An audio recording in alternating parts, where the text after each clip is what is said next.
Okay so welcome back. अब इस video lecture के अंदर हम फाइनलाइजेशन और वर्डबुक प्रोटेक्शन के बारे में जो है वो पढ़ेंगे। सो यहाँ पे मेरे पास एक डाटा शीट जो है वो अवेलेबल है, लेकिन सबसे पहले हम यहाँ पे देखते हैं कि हम अपनी वर्कबुक को फाइनलाइज किस तरह से करते हैं। नॉर्मली जब आपके पास डाटा की एक शीट है और यहाँ पे मेरे पास जो ग्रे कलर के सेल्स हैं, यहाँ पे मेरे पास ये इनपुट की शीट है। इसका मतलब है कि आपने यूजर से इस सेल्स के अंदर इनपुट लेनी है, राइट। और यहाँ पे ये जो ब्लू कलर के दो कॉलम्स हैं, ये इंडिकेट कर रहे हैं मेरे फार्मूला सेल हैं, जो कि यहाँ पे सिंपल सा फार्मूला अटैच किया हुआ है सम का, और उसके बाद उसकी एक जो परसेंटेज है वो कैलकुलेट की हुई है। मुझे अब बेसिकली अपनी शीट को प्रोटेक्ट इस तरह से करना है कि ये वाले जो सेल्स हैं ये अनलोड रहें। जब भी यूजर इनपुट करे वो इन सेल्स में इनपुट कर सके, बट वो अदर सेल्स को डिस्टर्ब ना करे या उनका फॉर्मेट जो है वो चेंज ना कर सके। तो हमारे पास शीट प्रोटेक्शन की दो मेथड जो है वो अवेलेबल है। आप इसके लिए जाएंगे डेट फार्म, आपने जाना है रिव्यू के टैब में। यहाँ पे आपके पास देखें दो ऑप्शन अवेलेबल है, protect the sheet and protect the workbook. जब आप प्रोटेक्ट द वर्कबुक की बात करते हैं तो इसका मतलब है कि आपकी वर्कबुक पे एक पासवर्ड ऐड हो जाएगा, और ये तभी पासवर्ड जब तक आप एंटर नहीं करेंगे आपकी वर्कबुक ओपन नहीं होगी। फॉर एग्जांपल मैं इसी फाइल को सेव एज कर लेता हूँ पहले टू के साथ किसी लोकेशन में, और अब मैं यहाँ पे फाइल पे जाऊँगा और यहाँ पे मुझे जाना है इन्फो पे। और यहाँ पे भी आप देखें प्रोटेक्ट वर्कबुक की ऑप्शंस आपको अवेलेबल हैं, जो आपको अंडर द रिव्यू टैब जो है उसके अंदर मिल रही थी। मैं यहाँ पे वर्कबुक को भी प्रोटेक्ट कर सकता हूँ या इंक्रिप्ट विद पासवर्ड कर सकता हूँ, और मैं सिमिलरली यहाँ से भी उसके ऊपर पासवर्ड ऐड ऑन कर सकता हूँ। सबसे पहले हम शीट की प्रोटेक्शन की बात करते हैं। अब देखिए यहाँ पे मेरे पास ये डाटा शीट की ऑप्शन अवेलेबल है, सही है। आप यहाँ पे जाएंगे व्यू में, व्यू के अंदर यहाँ पे देखें मेरे पास एक फार्मूला बार का चेक मार्क है, मैंने इसको अनचेक किया, देखें फार्मूला बार यहाँ से डिसअपियर हो रही। यहाँ से मैंने हेडिंग्स को अनचेक किया, देखें यहाँ से हेडिंग्स का सेल जो है वो डिसअपियर हो गया। देन मुझे यहाँ से अब फर्दर जो है वो लोडिंग अप्लाई करनी है। तो यहाँ पे आप फॉर्मेट के सेल पे जाएंगे, आपने होम पे जाना है, होम के बाद आपने फॉर्मेट पे जाना है। फॉर्मेट पे जाके यहाँ पे देखिए आपके पास लोड सेल जो है वो चेक हुआ हुआ है। फर्दर आप फॉर्मेट सेल पे क्लिक करेंगे और प्रोटेक्शन पे जाएंगे तो यहाँ पे देखिए लोड चेक हुआ हुआ है। इसका मतलब है कि बाय डिफॉल्ट यहाँ पे ये लोड ही होता है। अब अगर यहाँ पे एक हिडन का बटन है, इसको भी मैं साथ में चेक कर देता हूँ, तो इसका पर्पज ये हो रहा है कि जब यूजर के पास ये शीट जाएगी तो उसको फार्मूलाज भी नजर नहीं आएंगे, उसको सिर्फ फार्मूला के अगेंस्ट नंबर ही शो होगा, उसे नहीं पता चलेगा कि फार्मूला क्या अप्लाई किया हुआ है। तो मैंने दोनों ऑप्शन को चेक कर लिया है, और अब मैं यहाँ पे सिंपल ओके कर दूंगा। सिंपल मैंने एक स्टेप अप्लाई किया कि मैंने अपनी शीट को लॉक किया है और जो हिडन है उसके ऊपर क्लिक किया है ताकि उसे फार्मूलाज जो है वो शो ना हो। नेक्स्ट अब मुझे अपने इन सेल्स को सिलेक्ट करना है जिसमें यूजर ने अपना इनपुट जो है वो ऐड करना है, एडिटिंग मोड में चाहिए। तो मैं फॉर्मेट के सेल पे जाऊंगा और यहाँ से इसको लोड और हिडन को अनचेक कर दूंगा। है यहाँ पे तो पासवर्ड ऐड भी नहीं होना, तो हिडन की जरूरत नहीं है। इसको मैंने ओके कर दिया। अब ये वाले सेल जो है वो अनलोड हो चुके हैं। अब आप किसी और सेल पे जाएंगे तो यहाँ पे आप देखें ये वाला सेल आपके पास लोड है, ठीक है। ये वाला स्टेप कंप्लीट करने के बाद हम जाएंगे अपने रिव्यू के टैब पे और प्रोटेक्ट शीट पे क्लिक करेंगे, और यहाँ पे अब मुझे एक पासवर्ड जो है वो देना है 123। लेट से मैंने पासवर्ड ऐड किया है, या कोई भी आप पासवर्ड यहाँ पे ऐड कर सकते हैं जो आपका रिक्वायर्ड पासवर्ड आप ऐड करना चाहें, सही है। अब यहाँ पे ये वो सब ऑप्शन है जो कि अभी अनसिलेक्टेड है। इसका मतलब ये है कि अगर मैं इनको सिलेक्ट करूंगा तो यूजर ये सब ऑप्शंस परफॉर्म कर सकता है। फॉर एग्जांपल अगर मैंने इंसर्ट कॉलम पे क्लिक किया तो यूजर जो है वो कॉलम इंसर्ट कर सकेगा, उसको ये प्रोविजन दी जाएगी। अनचेक करूंगा तो वो नहीं कर सकता, सही है। अब मैं इसको यहाँ से फिलहाल पासवर्ड ऐड करता हूँ, ओके करूंगा, और एक दफा दोबारा से मुझे पासवर्ड ऐड करना पड़ेगा और इसको ओके कर दूंगा। अब ये मेरी शीट जो है वो प्रोटेक्टेड हो चुकी है, ठीक है। अब आप देखें यहाँ पे होम टैब में ये चीजें आपको कुछ डिसअपियर नजर आ रही हैं जो पहले नहीं आ रही थी। अब मैं अपने सेल को, एक्टिव सेल मेरा जो है वो ये वाला है, लेकिन मुझे खैर अभी वो नजर नहीं आ रहा, तो मैंने डिलीट पे प्रेस किया। साथ ही मुझे एरर आ गया कि आप इसको डिलीट नहीं कर सकते। ठीक है, अब यहाँ पे देखिए फार्मूलाज लगे हुए थे, फार्मूलाज मुझे शो भी नहीं हो रहे क्योंकि हमने फार्मूला बार भी हाइड कर दी है। अगर वो यहाँ पे रहती तो आपको यहाँ पे फार्मूला शो नहीं होना था। तो व्यू में जाऊंगा और लेट्स से मैं यहाँ से फार्मूला बार चेक करता हूँ। तो ये नहीं होना चाहिए। खैर इसको मैं देख लेता हूँ ये क्यों इसने ऐसा किया, लेकिन वो शो नहीं होता जब आप उसको। हाँ, इसको मैंने सेव नहीं किया अभी। सेव।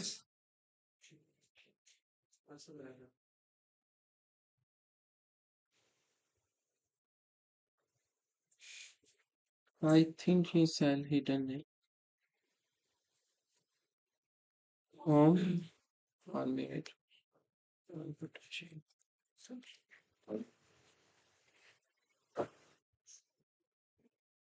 हाँ, ये सेल देखें यहाँ पे हिडन जो है वो चेक नहीं हुआ, वो अनचेक हो गया।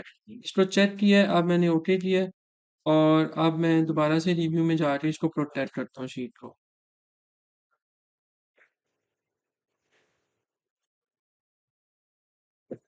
डन। सो अब आप देखें यहाँ पे आपको कोई फार्मूला नजर नहीं आ रहा। ठीक है, तो एक्चुअली एक्सीडेंटली जो है वो चेक मार्क जो है वो अनचेक हो गया था, इस वजह से मुझे फार्मूला शो हो रहे थे। सही हो गया। अब आप देखें यूजर यहाँ पे कुछ लिखने की कोशिश करेगा तो फिर एरर आ जाएगा क्योंकि मैंने शीट लोड की हुई है। बट ये वाली शीट मेरी लोड नहीं है, ये देखें। जो भी मैं लिख रहा हूँ सारे नंबर इसमें लिखे जा रहे हैं। अब अगर यूजर यहाँ से कोई फॉर्मेटिंग करना चाहे लेट्स से होम टैब से, तो वो भी नहीं कर सकता क्योंकि मैंने डिसअपीयर की हुई थी सारी। अगर मैंने चेक करूंगा तो वो उसको कर पाएगा। तो सिंपल सा एक स्टेप है, आपने सबसे पहले पूरी शीट को आप प्रोटेक्ट कर दें, लोड कर दें। लोड करने के बाद वो वाले सेल जो आपके इनपुट के सेल हैं उनको आप अनलोड कर दें। राइट। और देन थर्ड स्टेप पे आपने रिव्यू में जाना है और रिव्यू में जाके आपने अपनी शीट को प्रोटेक्ट कर लेना है। अब मैं अगर इस वर्कबुक को प्रोटेक्ट करना चाह रहा हूँ, आप यहाँ से भी कर सकते हैं। लेट्स से कि हम इसको बैक स्टेज व्यू से कर लेते हैं, तो मैंने यहाँ पे फाइल पे क्लिक किया तो हम बैक स्टेज व्यू में आ गए। अब मैं इन्फो पे जाऊंगा और यहाँ पे देखिए ऑलरेडी अनप्रोटेक्ट का बटन आ रहा है क्योंकि मैंने वर्कशीट को प्रोटेक्ट किया हुआ है। तो मैं यहाँ पे इंटरप्ट विद पासवर्ड करता हूँ और पासवर्ड ऐड करता हूँ। ठीक है, और अब मुझे इसको करना है सेव। और अब मैं इसको कर दूंगा क्लोज। और अब मैं इस वर्कबुक को ओपन करूंगा और ये ओपन हो रही लेकिन पासवर्ड मांग रही। सही है। अब मैं यहाँ पे पासवर्ड ऐड करूंगा।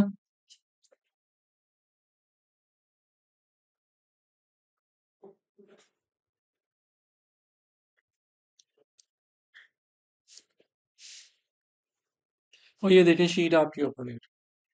ठीक है, तो अगर आपने यूजर से फॉर्म कलेक्ट करवाना है तो तब आपको वर्कबुक को प्रोटेक्ट करने की जरूरत नहीं है, बिकॉज उसको फिर आपको पासवर्ड बताना पड़ेगा, अदरवाइज तो वो फॉर्म फिल ही नहीं कर पाएगा। इसके लिए आपने शीट को प्रोटेक्ट करके भेजना है। जब आपकी अपनी पर्सनल सिस्टम में शीट पड़ी हुई है, कॉन्फिडेंशियल डाटा है, तो आप उसके ऊपर फिर पासवर्ड ऐड करेंगे ताकि जब तक आप पासवर्ड नहीं देंगे तो कोई भी उस शीट को ओपन नहीं कर पाए। ठीक हो गया। अच्छा सर, यहाँ ये क्वेश्चन है, अगर इसका कोई प्रिंट आउट निकालना है तो वो प्रिंट आउट ले लेगा? वो यहाँ पे वो रिव्यू भी के ना ले अंदर सके, आपने बताना है। सिर्फ वो देख सके मैं प्रिंट बताता आउट, हार्ड कॉपी ना ले सके। हूँ, ये देखिए यहाँ पे ये ऑप्शन होगी।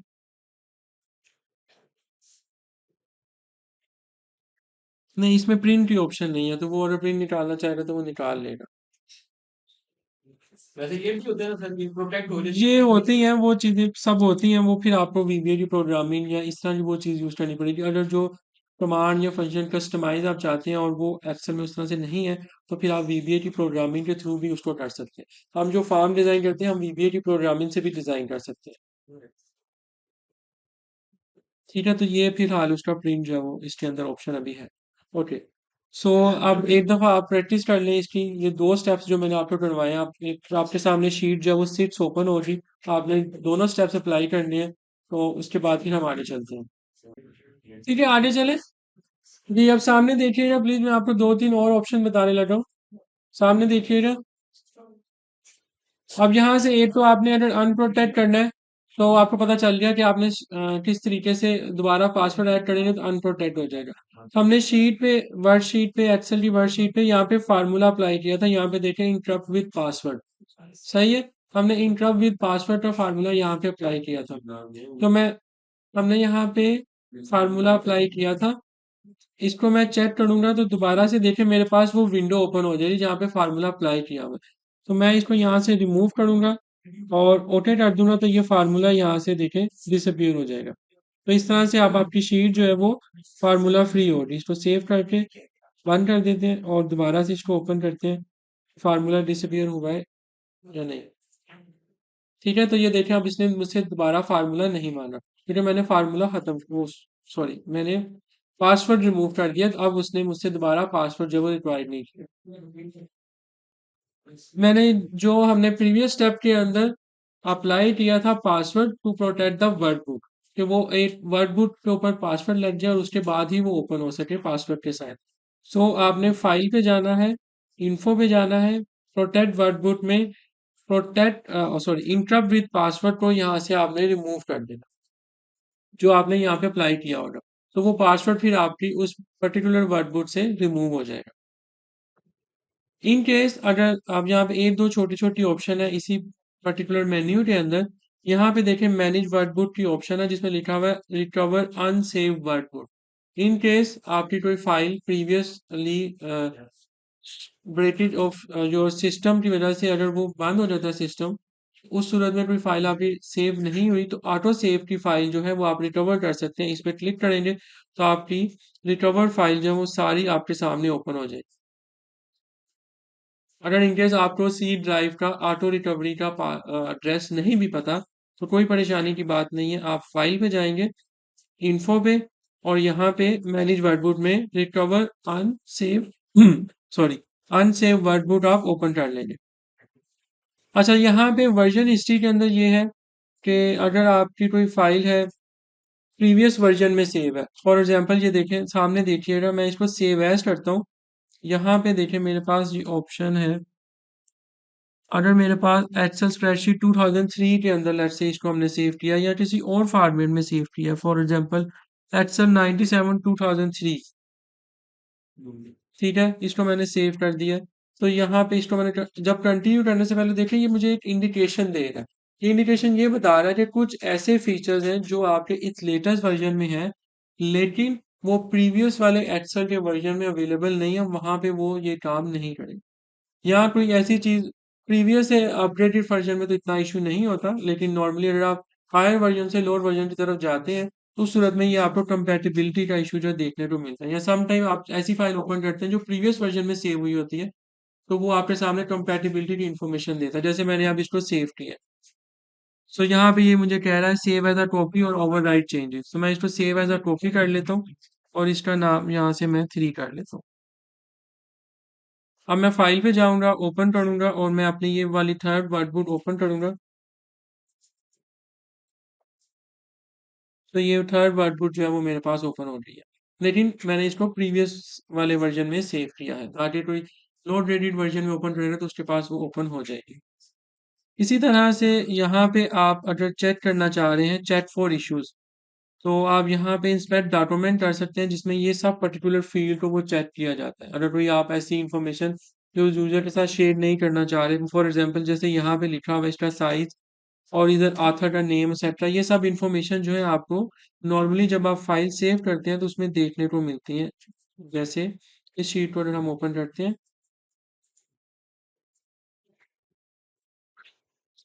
यहाँ पे देखें फिलहाल यहाँ पे नहीं शो हो रही, नॉर्मली यहाँ पे आपका ऑथर और इसके नेम वगैरह शो हो रहे होते हैं और आप वो चाहते हैं कि वो रिमूव हो जाए जब फाइल किसी दूसरे पर्सन के पास जाए। तो आप उसके लिए यहाँ पे इंस्पेक्ट डॉक्यूमेंट करेंगे, इसको इंस्पेक्ट पे क्लिक करेंगे।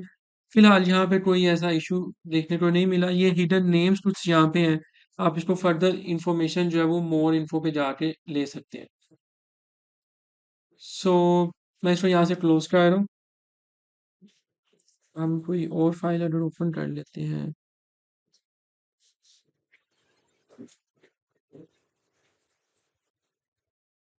ओके, ये ऑलरेडी मैंने सारी फाइल्स के साथ उसको रिमूव किया हुआ है, इसीलिए मुझे यहाँ पे ये शो नहीं हो रहा। तो अल्टीमेटली पर्पस यही है कि अगर इन केस आप अपनी पर्सनल इंफॉर्मेशन को हाइड करना चाह रहे हैं फ्रॉम द रिस्पोंडेंट, तो आप यहाँ से इसको चेक इंस्पेक्ट डॉक्यूमेंट कर सकते हैं। और चेक कंपैटिबिलिटी का ऑप्शन तब आप चेक करेंगे जब आपके पास कोई फाइल प्रीवियस वर्जन में स्टोर थी, तो आप उसको लेटेस्ट वर्जन में ओपन करें तो उसकी कंपैटिबिलिटी का जो इशू है वो आप इसमें इस बटन के साथ दे दें। तो ये बेसिक बेसिक से बटन्स थे। अब थर्ड पे हमारे पास यहाँ पे देखें स्क्रॉल बार ऑप्शन शो हो रही है, जैसा आपको मैंने अभी शो किया था कि पर्टिकुलर क्वेश्चन ए के अंदर ये बार्स आपको शो नहीं हो रही थी। आप फाइल पे जाएंगे, ऑप्शन पे क्लिक करेंगे। अब यहाँ से आपने जाना है एडवांस एडवांस पे, और इधर आप स्क्रॉल डाउन करेंगे तो यहाँ पे देखिए आपको show rows and column headers. इसी तरह से आपके पास ये horizontal scroll bar, vertical scroll bar, sheet tabs, इसको मैंने ओके किया और ये देखें शीट टैब्स चले गए, स्कोर बार चली गई, और यहाँ पे जो मेरे पास हेडर्स थे रोज एंड कॉलम के वो सब डिसअपीयर हो गए। इस तरीके से अब आप अपनी वर्कबुक को प्रोटेक्ट करें, मतलब पहले आपने ये सारे स्टेप्स फाइनलाइजेशन के कंप्लीट कर लेने हैं। कंप्लीट करने के बाद फिर आपने उसके ऊपर प्रोटेक्शन अप्लाई कर दी। सही है। अब थर्ड लास्ट चीज रह रही डेटा वैलिडेशन की। तो मैं चाहता हूँ कि ये सेल मेरा न्यूमेरिक रहे, तो मैं इसके ऊपर सिंपल फंक्शन अप्लाई कर सकता हूँ, is equal two is numeric. अभी मैं करके दिखाऊंगा जब हम डेटा वैलिडेशन स्टार्ट करेंगे। अभी मैं उस टॉपिक को ओपन नहीं कर रहा, उससे पहले हम फार्मूलाज को कवर कर लेंगे ताकि आपको फार्मूलाज और उनके सेंटर्स और उनकी एनाटमी का पहले पता चल जाए। सही है। लास्ट पॉइंट यहाँ पे देखें, मेरे पास एक ये पिक्चर है, सॉरी मैं ये कुछ सेल कॉपी करता हूँ, होम पे जाता हूँ, यहाँ पे मैंने इनको कॉपी किया है और अब मैं इसको यहाँ पे पेस्ट कर लेता हूँ, paste as a link picture. अब ये देखें ये मेरे सेल जो है एज अ पिक्चर यहाँ पे शो होंगे, और इसका बेनिफिट ये होगा जब भी आपके इन पर्टिकुलर सेल में कुछ भी चेंज होता है, फॉर एग्जांपल देखिए मैंने येलो किया, वहां पे भी येलो हो गया कलर सेल का, ये देखें आपको हर चीज यहाँ पे लिंक मिल रही है। तो इसका बेनिफिट ये होता है, सम टाइम आप इसको ऐसे एडजस्ट कर सकते हैं लाइक दिस। अब आप इसका आराम से प्रिंट निकाल सकते हैं। यहाँ समटाइम जब आप डैशबोर्ड रिपोर्टिंग करते हैं, डिजाइनिंग करते हैं, तो उसमें आपके सेल्स की वजह से बहुत ज़्यादा चीज़ें जो है वो डिस्टर्ब हो जाती है, फॉर्मेटिंग खराब हो जाती है। उस सूरत में आप अपने प्रीवियस कैलकुलेशन वाले सेल को दूसरी शीट पे रखें, copy as a link picture करके अपने डैशबोर्ड की मेन फाइल पे रखें, ताकि कोई भी चीज़ आपकी उससे डिस्टर्ब नहीं हो। सही है। सो इट्स ऑल अबाउट कि आप कैसे फाइनलाइजिंग और अपनी वर्क की फाइनलाइजेशन को कैसे देखेंगे और उसकी प्रोटेक्शन को आप कैसे जो है वो कंट्रोल कर सकते हैं। प्रिंटिंग को हमने कल कवर कर लिया था, और ये हमारा फर्स्ट मॉड्यूल जो है वो कंप्लीट हो गया। अब हम मूव करते हैं अपने सेकंड मॉड्यूल की तरफ। तो आई रिक्वेस्ट कि आप सब फाइल नंबर 1 जो डे 2 की फाइल है उसको ओपन कर लें, जिसमें हम सबसे पहले फार्मूलाज और उसकी एनाटमी को जो है वो डिस्कस करेंगे।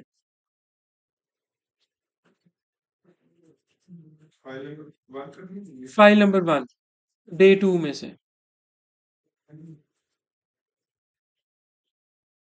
ठीक है, तो एक्सेल के अंदर हमारे फार्मूलाज एंड फंक्शन तीन तरह से हम यहाँ पे टॉपिक को कवर करेंगे।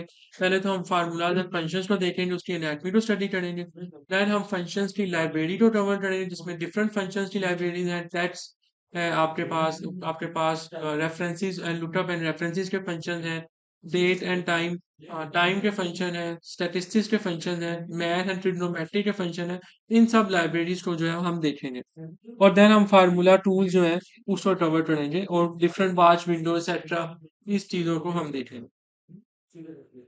ओके, सो अभी कुछ जनरल इंफॉर्मेशन है, बेसिक थ्योरी का पार्ट है, तो इसको आप देख लें, और इसके बाद फिर हम वन बाय वन जो है वो हैंड ऑन सेशन स्टार्ट करेंगे फार्मूलाज की एप्लीकेशन का। सही है।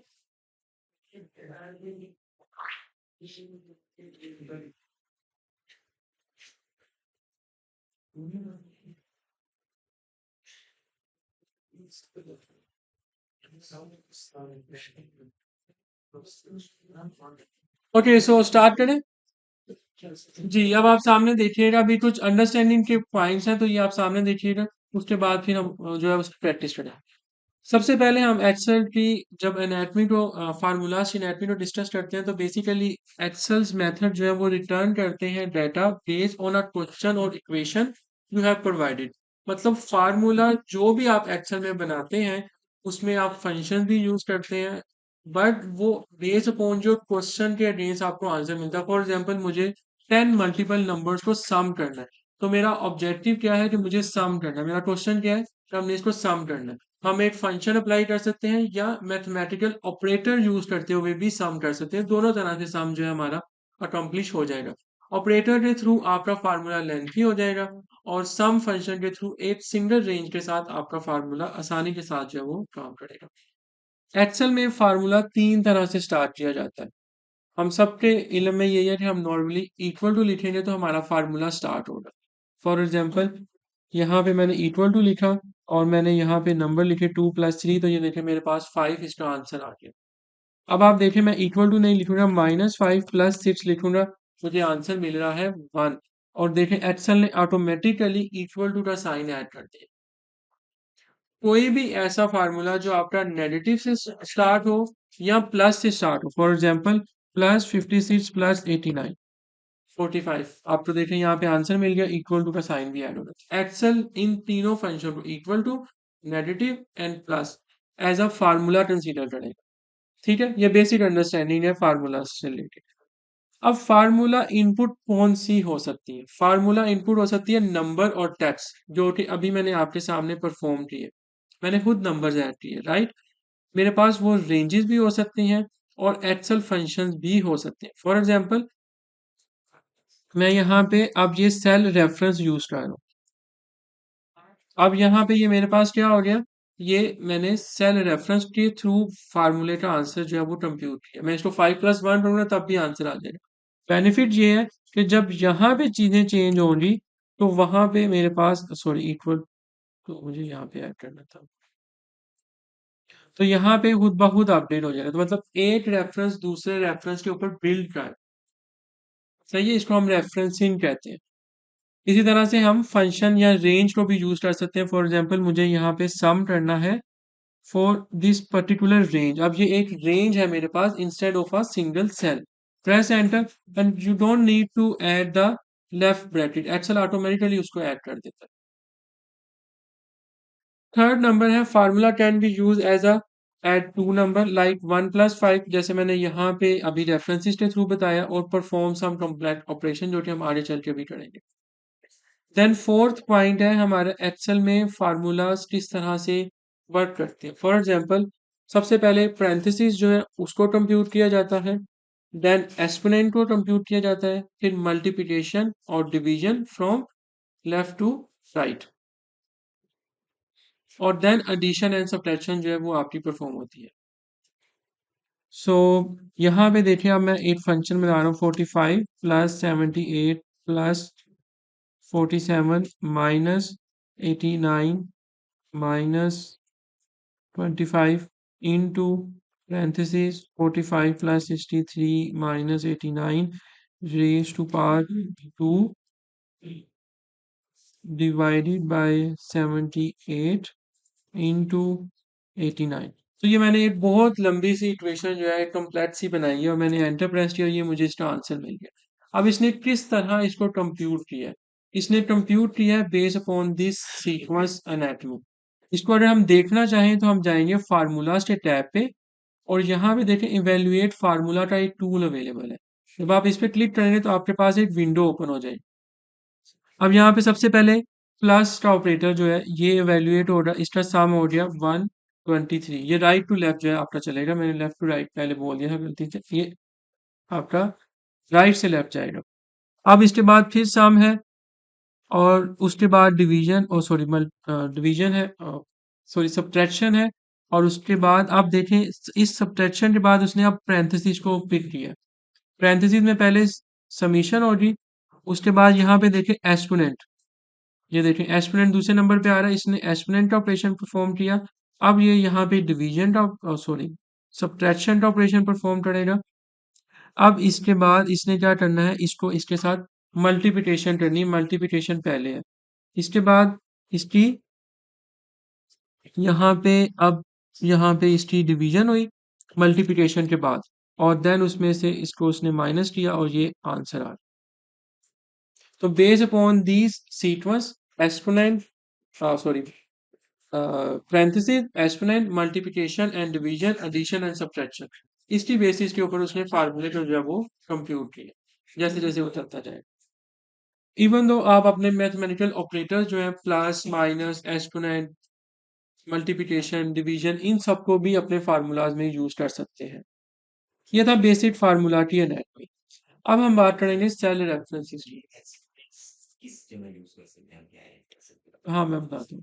बेसिकली मुझे 2 रेज टू चाहिए। दो 2 रेज टू 2 मतलब 2 जब वो स्केयर है तो 2 रेज टू 2 क्या होता है 4, या 2 रेज टू 3 मुझे चाहिए तो क्या होगा 8, 8 आ जाए, सही है। तो ये वो आपका होता है ना 2 स्केयर, तो ये उसके लिए एक्सपोनेंट का इक्वेशन यूज की जाती है। हाँ, अब हम बात करने लगे हैं, ये मेरे साथ साथ आप कीजिएगा, relative absolute and mix reference style. Excel में 3 तरह से रेफरेंस स्टाइल होते हैं। पहला होता है सेल रेफरेंस, दूसरा होता है आपके पास अब्सोल्यूट, और तीसरा होता है मिक्स रेफरेंस स्टाइल, और एक होता है विदाउट रेफरेंस स्टाइल। उसकी खैर ज़्यादा बेहतर नहीं है कि आप उसको यूज़ करें, क्योंकि वो ज़्यादा फिर कन्वीनियंट नहीं होता आपके शीट के साथ। सो मैं यहाँ से शीट को थोड़ा सा जूम कर लेता हूँ। अब आप यहाँ से देखें, सबसे पहले हम रिलेटिव सेल की बात करते हैं। यहाँ पे मेरे पास रिलेटिव सेल की बात करते हैं। यहाँ पे मेरे पास एक क्वांटिटी है पर्टिकुलर, सामने देखिएगा अभी मेरे पास यहाँ पे एक इनपुट जो है वो मैंने अप्लाई करनी है। मैं यहाँ पे क्वांटिटी, मेरे पास 3 तरह की आइटम्स हैं, चेयर डेस्क एंड लैम्प। मेरे पास टोटल 5 चेयर्स हैं और 10 डेस्क हैं और 9 लैम्प्स हैं, सही है। और मेरे पास पर यूनिट प्राइस जो है एक चेयर की वो 1200 है, और डेस्क की प्राइस जो है वो लेट्स से 6500 है, और लैम्प की प्राइस जो है वो लेट्स से 200 है सपोज। अब जैसे ही मैंने यहाँ पे इनपुट्स लिखी हैं, मुझे यहाँ पे एंड पे कुछ रिजल्ट शो हो गए। अब यहाँ पे सिंपल एक मल्टीप्लिकेशन की हुई है कि अगर आपके पास 8 यूनिट की प्राइस इतनी है तो 10 की कितनी यूनिट मल्टीप्लाई करते हैं, सही है। अब आप देखें यहाँ पे इक्वल टू का साइन ऐड करेंगे, क्योंकि यहाँ पे माइनस और प्लस नहीं चलेगा, क्योंकि मल्टीप्लिकेशन कर रहे हैं, तो इक्वल टू का साइन ही यूज होगा। मुझे इस पर्टिकुलर क्वांटिटी को मैंने सिंपल अपने माउस के कर्सर से इसको यहाँ पे क्लिक किया है, तो ये एड्रेस D7 खुद ब खुद यहाँ पे आ गया। अब मैं अपने कीबोर्ड से ऑपरेटर यूज कर रहा हूँ मल्टीप्लिकेशन का, और देन मैंने क्लिक किया है यहाँ पे E7 पे, और उसके बाद मैंने एंटर की प्रेस किया, और यहाँ पे मुझे इसका आंसर जो है वो मिल गया, डेट इज 6000, सही है। अब इसके बाद मैं इसको करता हूँ ड्रैग। जैसे ही मैंने ड्रैग किया, मुझे बाकी सब फार्मूलाज के आंसर भी मिल गए, लेकिन यहाँ पे देखिए मेरे रेफरेंस अपडेट हो रहे हैं। इसको कहते हैं रिलेटिव सेल रेफरेंसेस। जैसे जैसे आप ड्रैग करेंगे, आपके सेल के रेफरेंस भी ड्रैग करेंगे। अगर कोई ऐसी शीट है जिसमें आपकी सेल के रेफरेंसेस चेंज होंगे और आपने ड्रैग करना है, तो आप सिंपली रिलेटिव सेल रेफरेंस को यूज करें। पॉइंट क्लियर हुआ सबको? नहीं हुआ? हो गया सबको? ठीक है। अब एक दफा आप ये प्रैक्टिस करें, इसी शीट में आप डाटा ऐड करें और फार्मूला अप्लाई करें।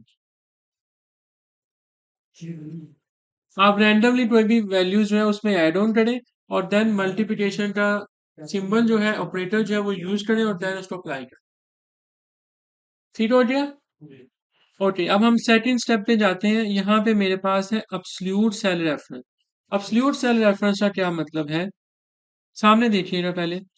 ये मेरे पास एक सिंगल वैल्यू है 10, जिसको मुझे मल्टीप्लाई करना है 25 से, देन 10 से, और देन 15 से।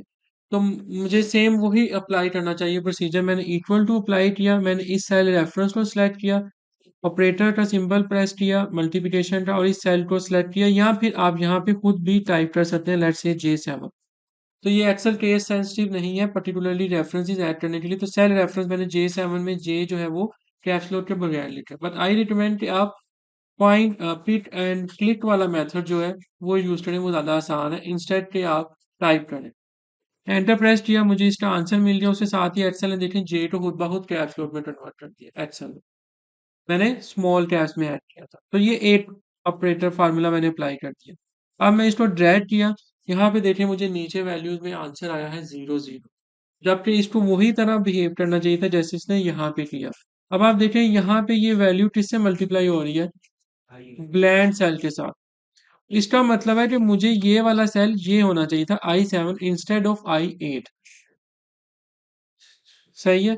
जैसे ही मैंने ये क्लिक किया, देखिए एक्सेल ने मुझे एक एरर की छोटी सी ग्रीन कलर के मार्क की इंफॉर्मेशन दे रही थी, आपके फार्मूले में कुछ ना कुछ चेंज हो गया है।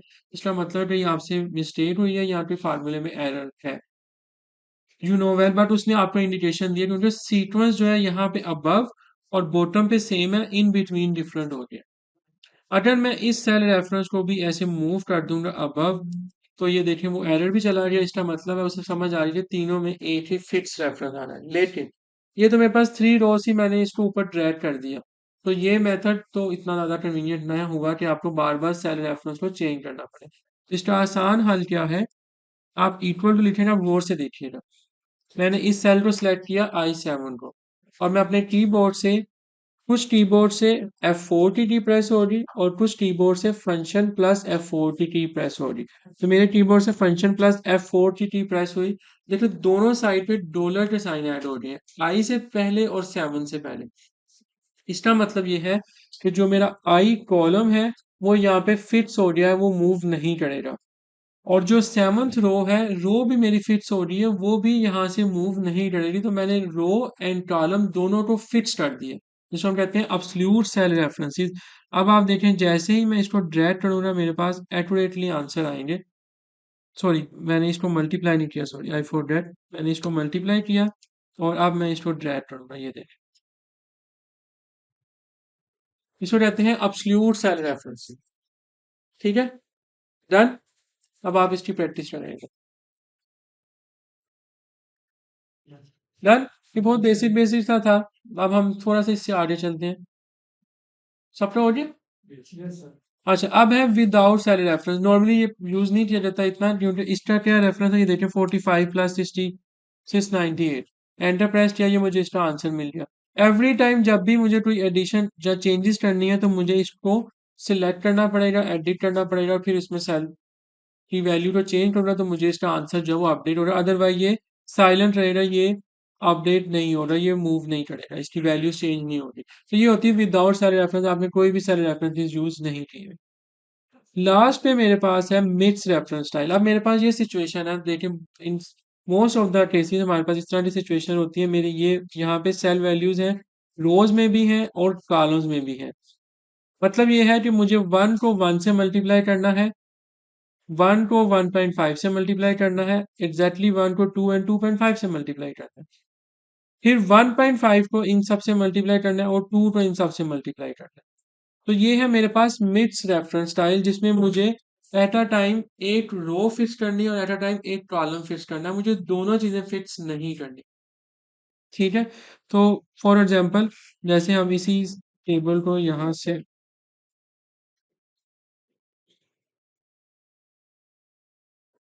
कॉपी कर लेते हैं और मैं इसको यहाँ पे पेस्ट करता हूँ।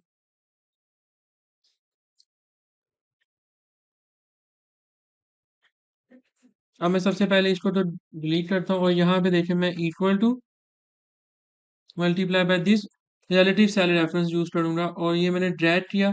तो ये वाले ऑपरेटर तो मेरे सब काम कर रहे हैं, लेकिन यहाँ पे देखें ये Y7 जो है ये Z7 हो गया, यहाँ पे जाके ये A7 हो गया। तो मुझे एक्चुअली किसको फिक्स करना है, मुझे अपनी फर्स्ट ये जो कॉलम की एंट्री की रो है इसको फिक्स करना है। और यहाँ से जब मैं आगे ड्रैग करूँ तो मुझे इन कॉलम्स को फिक्स नहीं करना, मुझे इन रोज को फिक्स करना है। इसका मतलब है कि मुझे यहाँ पे Z से पहले डॉलर का साइन ऐड करना पड़ेगा। सॉरी, जी से पहले नहीं, सिट से पहले डॉलर का साइन ऐड करना पड़ेगा। और यहाँ पे मुझे चूंकि एक कॉलम को फिक्स करना है तो यहाँ पे मुझे डॉलर का साइन ऐड करना पड़ेगा। सॉरी, अब एक चीज और मैं यहाँ पे आपको बता दूं, देखिए अगर आप फंक्शन F4 प्रेस करेंगे तो आपके पास यहाँ पे $2 ऑटोमेटिकली ऐड हो जाएगा। अब आप एक दफा और F4 ऐड करें तो देखिए $1 का साइन माइनस हो जाएगा। अब एक दफ़ा और F4 प्रेस करें तो डॉलर का साइन मेरे कॉलम के नेम से पहले आ गया और उसके ऊपर छोटा सा आपको एक 1 आ रहा है। इसका मतलब ये है कि इस सेल के अंदर जो वैल्यू आपकी स्टोर है वो 1 है, वो आपको इंडिकेशन दे रहा है। ठीक है, अब मैं देखें इसको ड्रैग करता हूँ सिर्फ एक सेल, तो यहाँ पे देखें मेरी ये रो आगे फिक्स्ड हो गई, सॉरी कॉलम आगे मूव हो गया है, रो यहाँ पे, सॉरी कॉलम जो है यहाँ पे फिक्स है और यहाँ पे रो आगे हो रही है। अब मैं इसको अगेन ड्रैग करूंगा और देखें पहले वाले केस में 1 1 से मल्टीप्लाई हुआ, दूसरे केस में 1 1.5 से हुआ है, देन 1 2 से मल्टीप्लाई हुआ है और देन 1 2.5 से हुआ है। इसको कहते हैं मिड्स रिलेटिव या सॉरी मिड्स रेफरेंस टाइम। अब मैं यहाँ से इसको ऐसे बॉटम पे ड्रैग करूंगा और ये देखें सारा टेबल मेरा एक्यूरेटली काम कर रहा है। ठीक हो गया। तो सिंपल मुझे यहाँ पे अपने इन कॉलम्स को मूव करना है, तो मैंने रो से पहले डॉलर का साइन ऐड किया, 6 मेरी रो है। अब जब मैं इसको बॉटम पे ड्रैग करूंगा तो देखें यहाँ पे मुझे अब इन कॉलम को फिक्स करना है, रोज को फिक्स नहीं करना। तो यहाँ पे देखें कॉलम जो है मेरा वाई वाला कॉलम फिक्स है, बट रो वेरी कर रही इधर से वो हो रही है। ठीक हो गया। एग्जैक्टली सेम प्रोसीजर यहाँ पे देखें अप्लाई हो रहा है। सही है।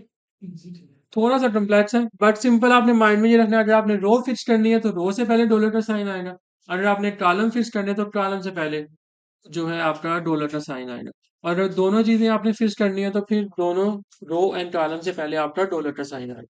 इसको हम कहते हैं रेफरेंसिंग स्टाइल्स। अब आप इसकी एक दफा प्रैक्टिस करें। ऑल सेट, आगे चले। किसी का कोई क्वेश्चन, कोई इशू?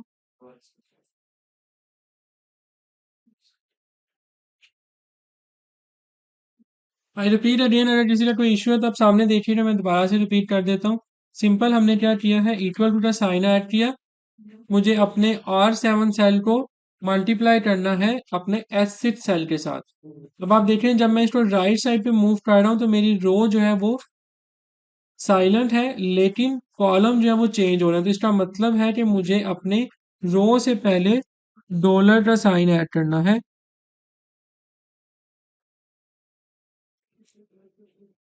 ठीक है, रो मेरी फिक्स रहेगी लेकिन कॉलम जो है वो मूव करेंगे, और यहाँ पे मुझे अपने कॉलम के नेम से पहले डॉलर का साइन ऐड करना है।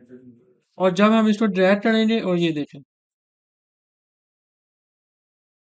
ठीक है, अब आपकी रो फिक्स है, कॉलम मूव कर रहे हैं और इधर से आपकी जो रो है वो फिक्स है और एक साइड से कॉलम फिक्स है। ठीक है, तो एक साइड से एक साइड की रो और एक साइड की कॉलम, देखिए यहाँ पे मेरे पास कॉलम क्या है, STUV, ये मेरे कॉलम्स है। इसका मतलब है कि ये जो मेरा सेल H6 है इसमें कॉलम H है, S है, यहाँ पे कॉलम देखें T है, यहाँ पे कॉलम U है, तो इसका मतलब इससे पहले अगर डॉलर का साइन प्लेस करूंगा तो मेरा कॉलम फिक्स हो जाएगा। फॉर एग्जांपल मैं आपको करके दिखाता हूँ, ये देखें, और यहाँ से रो का साइन जो है मैं डिलीट कर देता हूँ, ये एंटर प्रेस किया।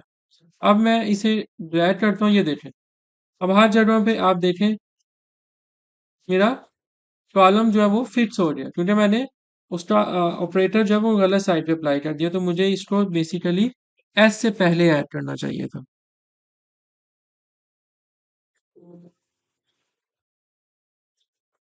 ठीक हो गया। और इसी तरह से जब आप इसको ड्रैग कर रहे हैं तो वो सबके लिए काम परफेक्टली जो है वो करेगा।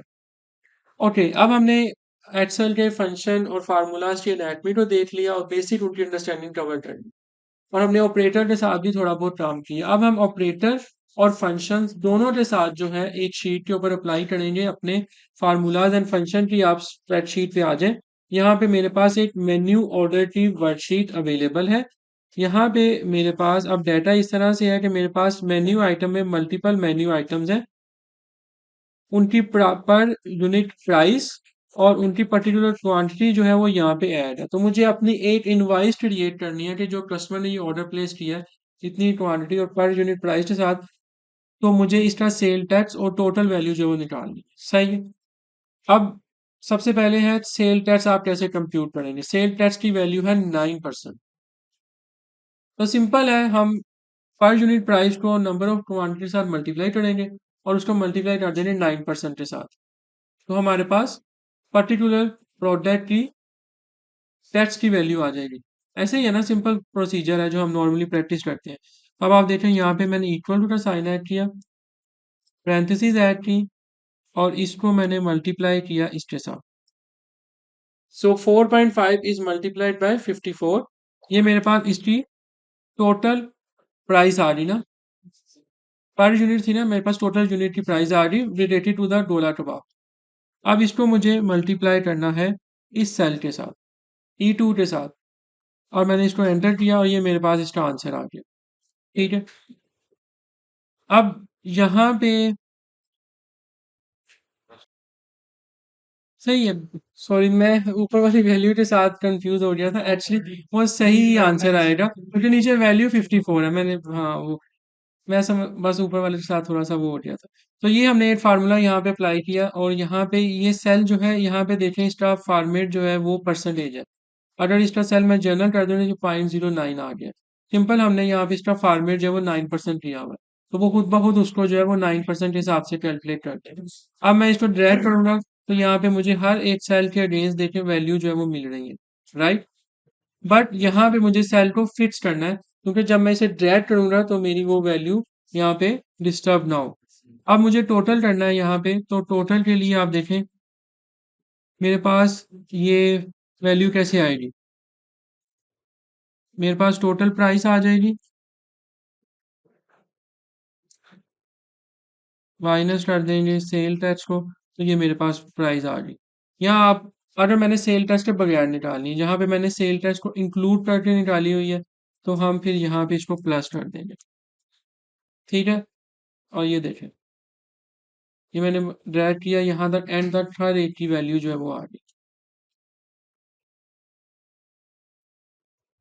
और देन यहाँ पे हमने सम किया हुआ है। अब ये सम हमने किया है ऑपरेटर के साथ, तो काफी ज्यादा मुश्किल था इस सम को अप्लाई करना। Equal to this plus this plus this, इसका मतलब है कि ऑपरेटर्स आपके लिए ज्यादा हेल्पफुल नहीं होंगे जब आपकी वैल्यूज ज्यादा हो जाएंगी। तो उस सूरत में फिर आपको फंक्शन यूज करने पड़ेंगे। फंक्शन भी वही काम कर रहा है सम का जो आपका ऑपरेटर काम कर रहा है, लेकिन आपको ज्यादा फ्लेक्सिबिलिटी मिल रही है। फॉर एग्जाम्पल यहाँ पे देखिए, मैं सम का फंक्शन अप्लाई करूंगा और यहाँ से मैंने इसको ड्रैग किया, एंटर प्रेस किया, और ये देखिए मेरे पास सेम आंसर आ गया। इट मीन्स कि मुझे ऑपरेटर के बजाय सम का फंक्शन ज्यादा बेहतर जो है वो रिजल्ट प्रोवाइड करेगा। अब हम यहाँ पे फंक्शन के साथ सेम शीट जो है वो कंप्यूट करते हैं, बट यहाँ पे हम फंक्शन जो है वो अप्लाई करते हैं प्रोडक्ट का। प्रोडक्ट का फंक्शन क्या करता है, देखिए लिखा आ रहा है multiply all the number given and arguments. तो मुझे क्या मल्टीप्लाई करना है जी, मुझे मल्टीप्लाई करना है 4.5 सॉरी, अब मुझे यहाँ पे ऑपरेटर ऐड करने की जरूरत नहीं है, मैं कोमा ऐड करूंगा, ए ऐड किया। इसका मतलब है कि मेरा ऑपरेटर जो मेरा नंबर 1 है I5, उसको मल्टीप्लाई किया जाएगा 54 से, ये देखिए उसका आंसर आ गया। बट मुझे सेल टैक्स को भी साथ में इनकॉर्पोरेट करना है, तो मैं इस सेल टैक्स को सिलेक्ट करके F4 प्रेस करूंगा, एंटर करूंगा, और ये देखिए मेरे पास इसका आंसर आ जाएगा। ठीक है, अब ये इन दोनों को मल्टीप्लाई, इन सबको मल्टीप्लाई कर लाइक दिस। अगर मैं इसको क्लिक करता हूँ तो मेरी यहाँ पे फॉर्मेटिंग भी साथ कॉपी हो जाएगी। ठीक है, सो सेम आपके पास वैल्यूज जो हैं वो आपको देखने में मिल रही हैं दोनों साइड पे। यहाँ पे हमने क्या किया है, हमने ऑपरेटर्स यूज किए हैं पैरेंथेसिस और मल्टीप्लिकेशन के सिंबल्स, बट यहाँ पे हमने फंक्शन यूज किया है प्रोडक्ट का। अब मैं एक दफा दोबारा से इसको अप्लाई कर देता हूँ। लेट्स से अब यहाँ पे मुझे एक और फंक्शन अप्लाई करना है, पहले चले प्रोडक्ट का अप्लाई करते हैं। इक्वल टू PROD लिखेंगे आप, साथ ही आपके पास शीट पे प्रोडक्ट लिखा आ गया, आपने इस पर डबल क्लिक करना है तो ये खुद ब खुद एक्टिव हो जाएगा। अगर आप डबल क्लिक नहीं भी करते तो आप PRODUCT पूरा प्रोडक्ट लिखेंगे, फिर आप पैरेंथेसिस ऐड करेंगे।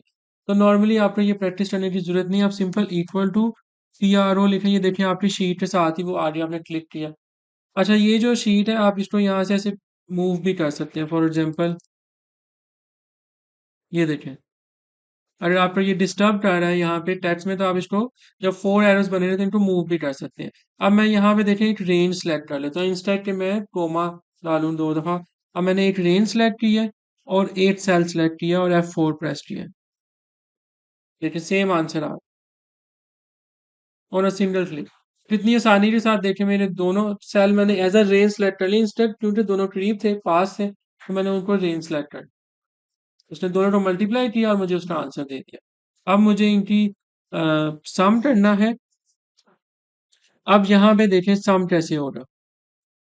यहाँ पे सबसे पहले तो हम प्रोडक्ट का फंक्शन यूज करेंगे। प्रोडक्ट के फंक्शन में हमने क्या किया है, प्राइस को क्वांटिटी के साथ मल्टीप्लाई किया तो हमारे पास पर यूनिट प्राइस आ गई। आ गई। इस प्राइस में हमने सेल टैक्स को ऐड करना है। सही है। अब इसी फंक्शन के अंदर हम एक नेस्टेड फंक्शन बना रहे हैं सम का। ये सम आ गया। सम के अंदर आ गया ये वाला नंबर 1 का आर्ग्यूमेंट, और ये दूसरा आर्ग्यूमेंट आ गया मेरे पास ये सेल टैक्स का। एंटर किया और इसको अगेन यस करेंगे और ये देखिए मेरे पास आंसर आ गया। एग्जैक्टली सेम आंसर है।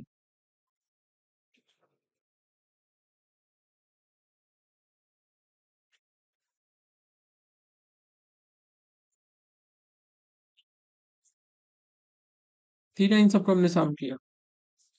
थोड़ा सा डिफरेंस आ रहा है कहाँ पे, इधर इस सेल में। अच्छा, ओके, सो यहाँ पे वैल्यू 45 है, यहाँ पे वैल्यू 50, इसको चेंज कर देते हैं 50 में। तो ये अब आपके आंसर बिल्कुल सेम हो जाएंगे, बल्कि इधर सेम 44 चेंज कर लेते हैं। ये ले, आंसर जो है वो सेम हो। ठीक है, तो दोनों तरह से देखें, ऑपरेटर्स और प्रोडक्ट जो फंक्शन है वो सही तरह से काम कर रहे हैं।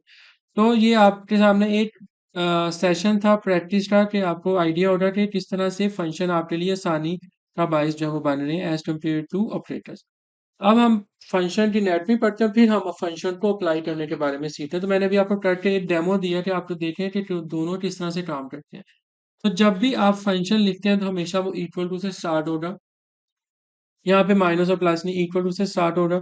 देन सम का फंक्शन है, सम के फंक्शन के मेरे पास जो है दो आर नहीं, मिनिमम 8 आर्ग्यूमेंट है और बाकी ऑप्शनल है। फॉर एग्जांपल यहाँ पे देखिए आप सम लिखते हैं तो पहला नंबर 1 जो है विदाउट एनी बिट ब्रैकेट, इसका मतलब ये रिक्वायर्ड है। दूसरा नंबर जो है वो यहाँ पे बिट ब्रैकेट के साथ है, इसका मतलब ये है कि ये आपने फिल करें या ना करें ये फंक्शन बिहेव सही करेगा। ये रिक्वायर्ड नहीं है, ऑप्शनल है, क्योंकि सम आप 5 10 15 20 का भी कर सकते हैं और आप एक रेंज का भी ले सकते हैं। तो ये देखिए मैंने एक रेंज के साथ अपने पर्टिकुलरली 5 सेल्स की एक रेंज के साथ आंसर जो है वो कंप्यूट कर लिया। तो मुझे एक ही आर्ग्यूमेंट देना पड़ा। मैं इसी काम को इस तरह से भी अकम्प्लिश कर सकता हूँ, लाइक दिस।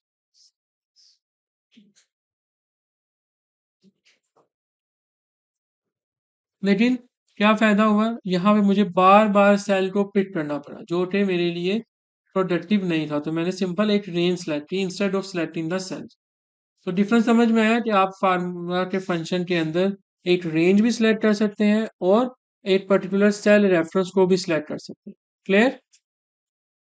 क्लियर? अच्छा, यहाँ पे ये कुछ इंफॉर्मेशन है। की function must be inside the formula, कोई भी आपका जो फार्मूला है उसके अंदर आप फंक्शन को यूज कर सकते हैं। फंक्शन जो है हमेशा पैरेंथेसिस के साथ फॉलोड किया जाता है। उसके अलावा आपके फंक्शन जो है वो एक्सेल के पैरामीटर्स हैं बेसिकली, जिसकी बेसिस पे आप डाटा जो है उसमें ऐड ऑन करते हैं। जब भी आप पैरामीटर को ऐड करते हैं तो वो आपको बोल्ड में शो होगा। फॉर एग्जांपल जैसे मैं यहाँ पे सम ही लिखता हूँ तो ये देखें, ये आपका पैरामीटर बोल्ड में शो हो रहा है, बाकी आपके अनबोल्ड है। और जो आपके operator surrounded by big bracket होंगे वो आपके ऑप्शनल पैरामीटर्स हैं। और these parameters are actually enclose in the bracket, big bracket, but they are optional. आप ऐड करें या ना करें आपको आंसर उसका मिलेगा। और रेंजेस जो है वो भी आप पैरामीटर के अंदर सेलेक्ट कर सकते हैं। सही है। अब हम यहाँ पे ओके, सो अब आप ये वाला काम करें। आप पहले तो ऑपरेटर के साथ और फिर आप फंक्शन के साथ ये वाली शीट को फिल करें।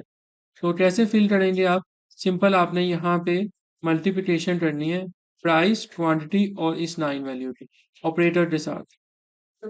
ये देखें 1 multiplied by this multiplied by this.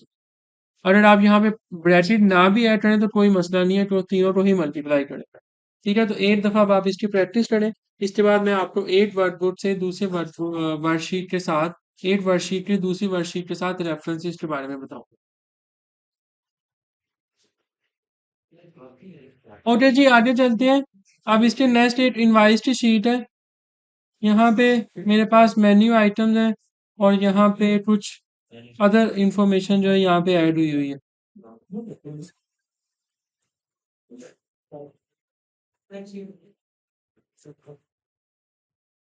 Okay, सो आगे चलते हैं।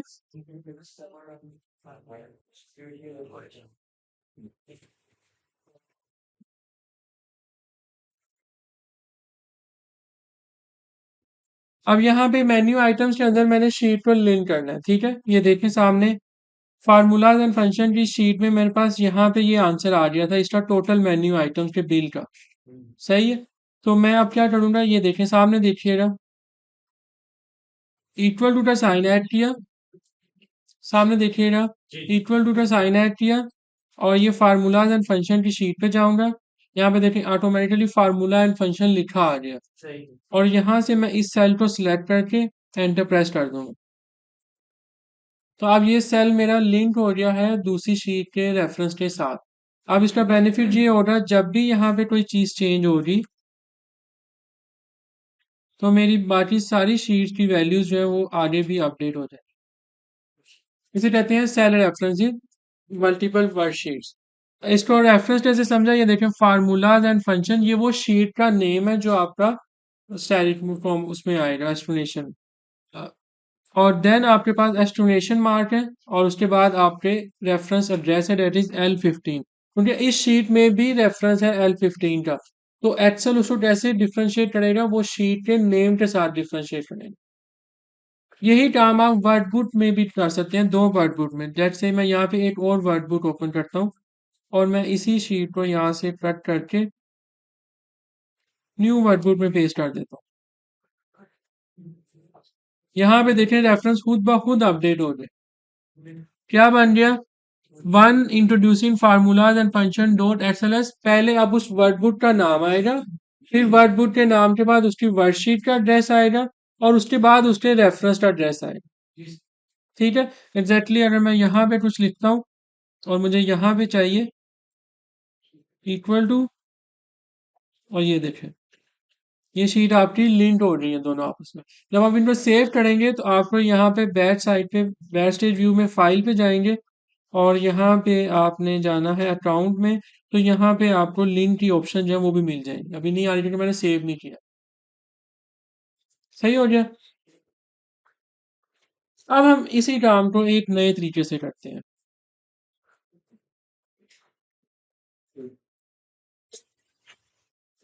अब हमने ये सारे काम तो कर लिए, ये थी बहुत simple simple sheet. Actual cases में तो ऐसा नहीं होता ना, बहुत सारी रोज होती हैं, कॉलम्स होते हैं, रेंजेस होती हैं, डाटा होता है, बार बार आपको सिलेक्ट करना पड़ता है, कभी इधर जाना होता है, कभी दूसरी शीट पे जाना होता है।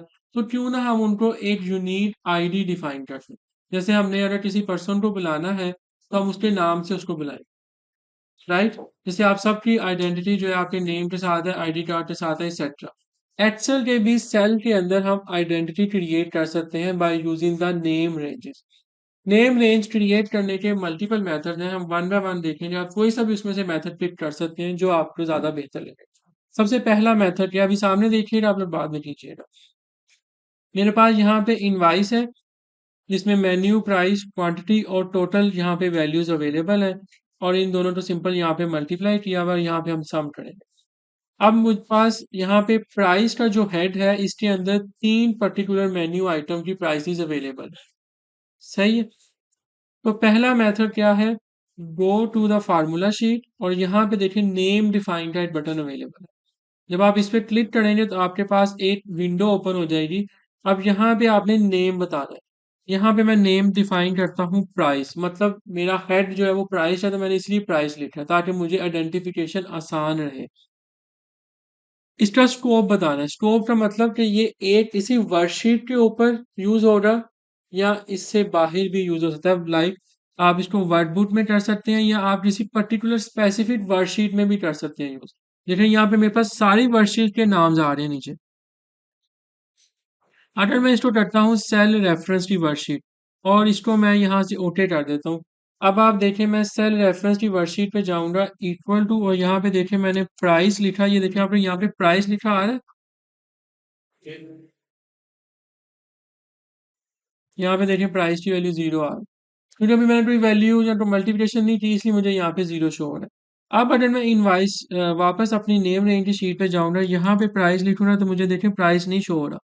ये प्राइस फंक्शन है, इसको नहीं आपने देखना। वो जो फंक्शन था उसके अंदर आपने देखा टेबल बना आ रहा था। अब मुझे यहाँ पे ये मेथड था एक, तो मैं इसको दोबारा से अब प्राइस में कन्वर्ट करता हूँ। फार्मूला नेम डिफाइन और यहाँ पे मैं लिखता हूँ प्राइस। वर्ड बुट डिफाइन करूंगा और ओके कर दूंगा।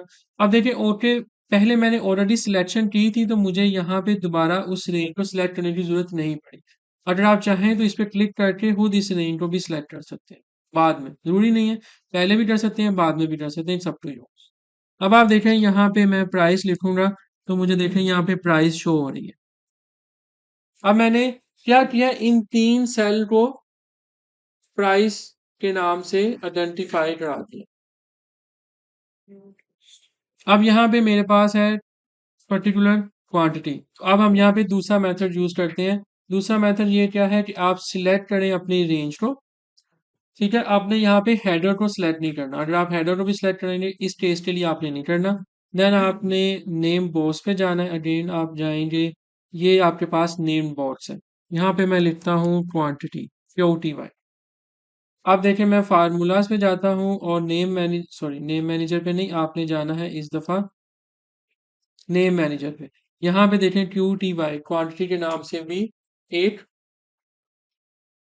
जो नेम रेंज है वो डिफाइन हो चुकी है। इसका स्कोप ऑटोमेटिकली वर्कबुक होगा। सबसे आसान है। अब यहाँ पे देखें आपने इसका डिफाइन करना है, यहाँ पे आप टोटल लिख दें। ये एक और आपकी नेम रेंज है वो बन गई। तीसरा मेथड क्या है, आप यहाँ पे इस प्राइस को सिलेक्ट करें, कंट्रोल शिफ्ट F3 प्रेस करें, आपके सामने एक मेन्यू आ गया। अब यहाँ पे मैं कहता हूँ टॉप रो जो है वो मेरी नेम की रेंज होनी चाहिए, प्राइस की रेंज भी बन गई। अब देखें मुझे तीनों की बनानी है, प्लस से चारों की बनानी है।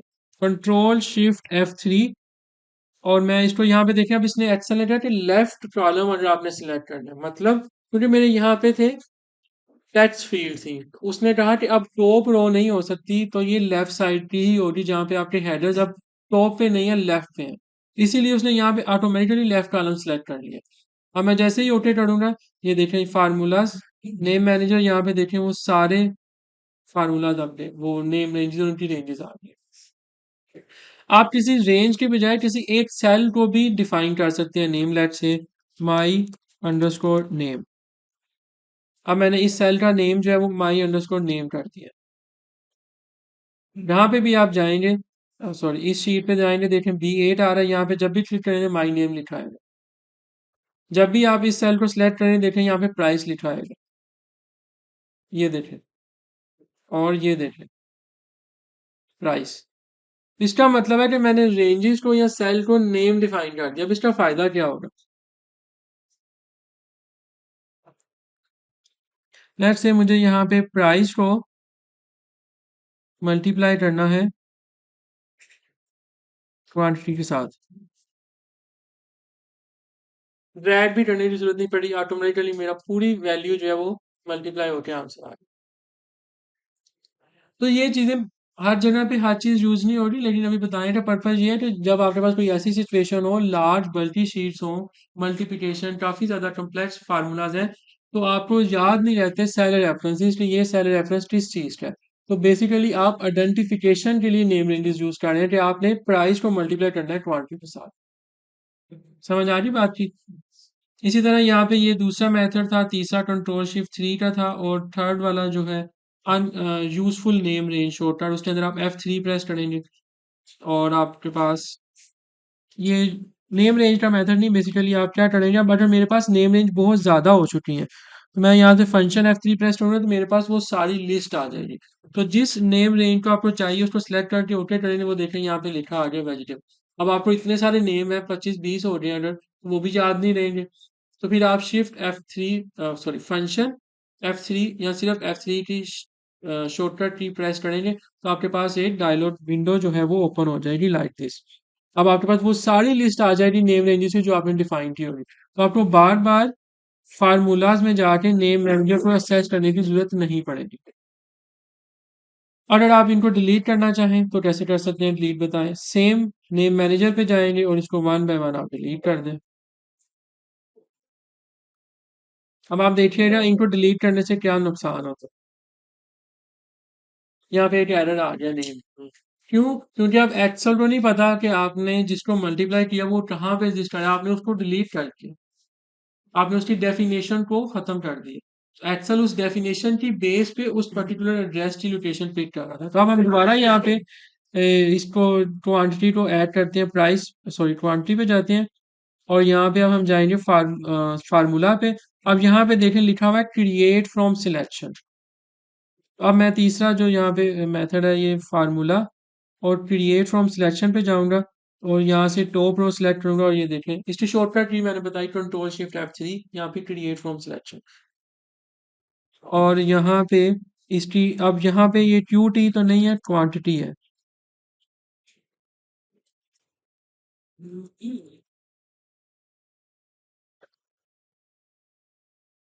आई थिंक नेम डिफाइन नहीं, हाँ अभी डिफाइन नहीं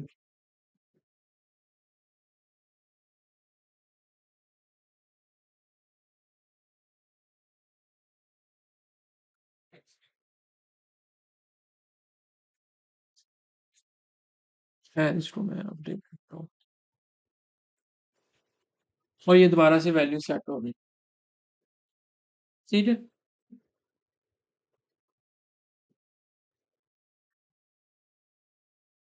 अब आप देखें यहाँ पे ये नेम डिफाइन हो जाएगा इसका।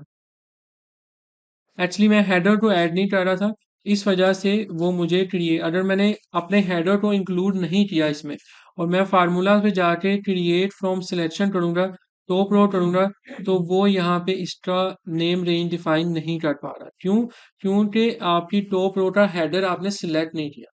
तो अगर आपने सिलेक्ट किया है तो फिर आप क्रिएट फ्रॉम सिलेक्शन पे जाएंगे, अदरवाइज आप कंट्रोल शिफ्ट F3 प्रेस करेंगे और यहाँ से फिर आप टॉप रो करेंगे तो फिर आपकी जो है वो डिफाइन हो जाएगा जब शॉर्टकट मेथड यूज करें।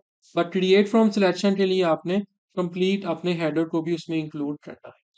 ठीक है। तो नेम रेंजेस का ये छोटा सा टॉपिक था लेकिन ये बहुत यूजफुल था जो आपके फार्मूलाज के लिए इसमें यूज होता है। सही है। एक दफ़ा आप क्विकली डिफरेंट नेम्स को डिफाइन करते हुए इसकी प्रैक्टिस करें और फिर हम जो है आगे चलेंगे।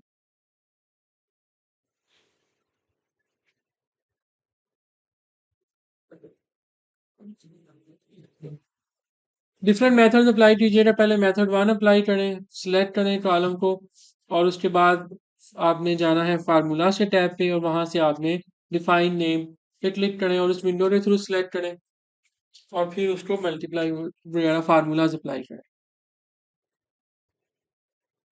आप कोई सा भी मेथड यूज कर सकते हैं, मैंने आपको मल्टीपल मेथड इसलिए बताया कि जो आपको कन्वीनियंट लगता है वो यूज करना।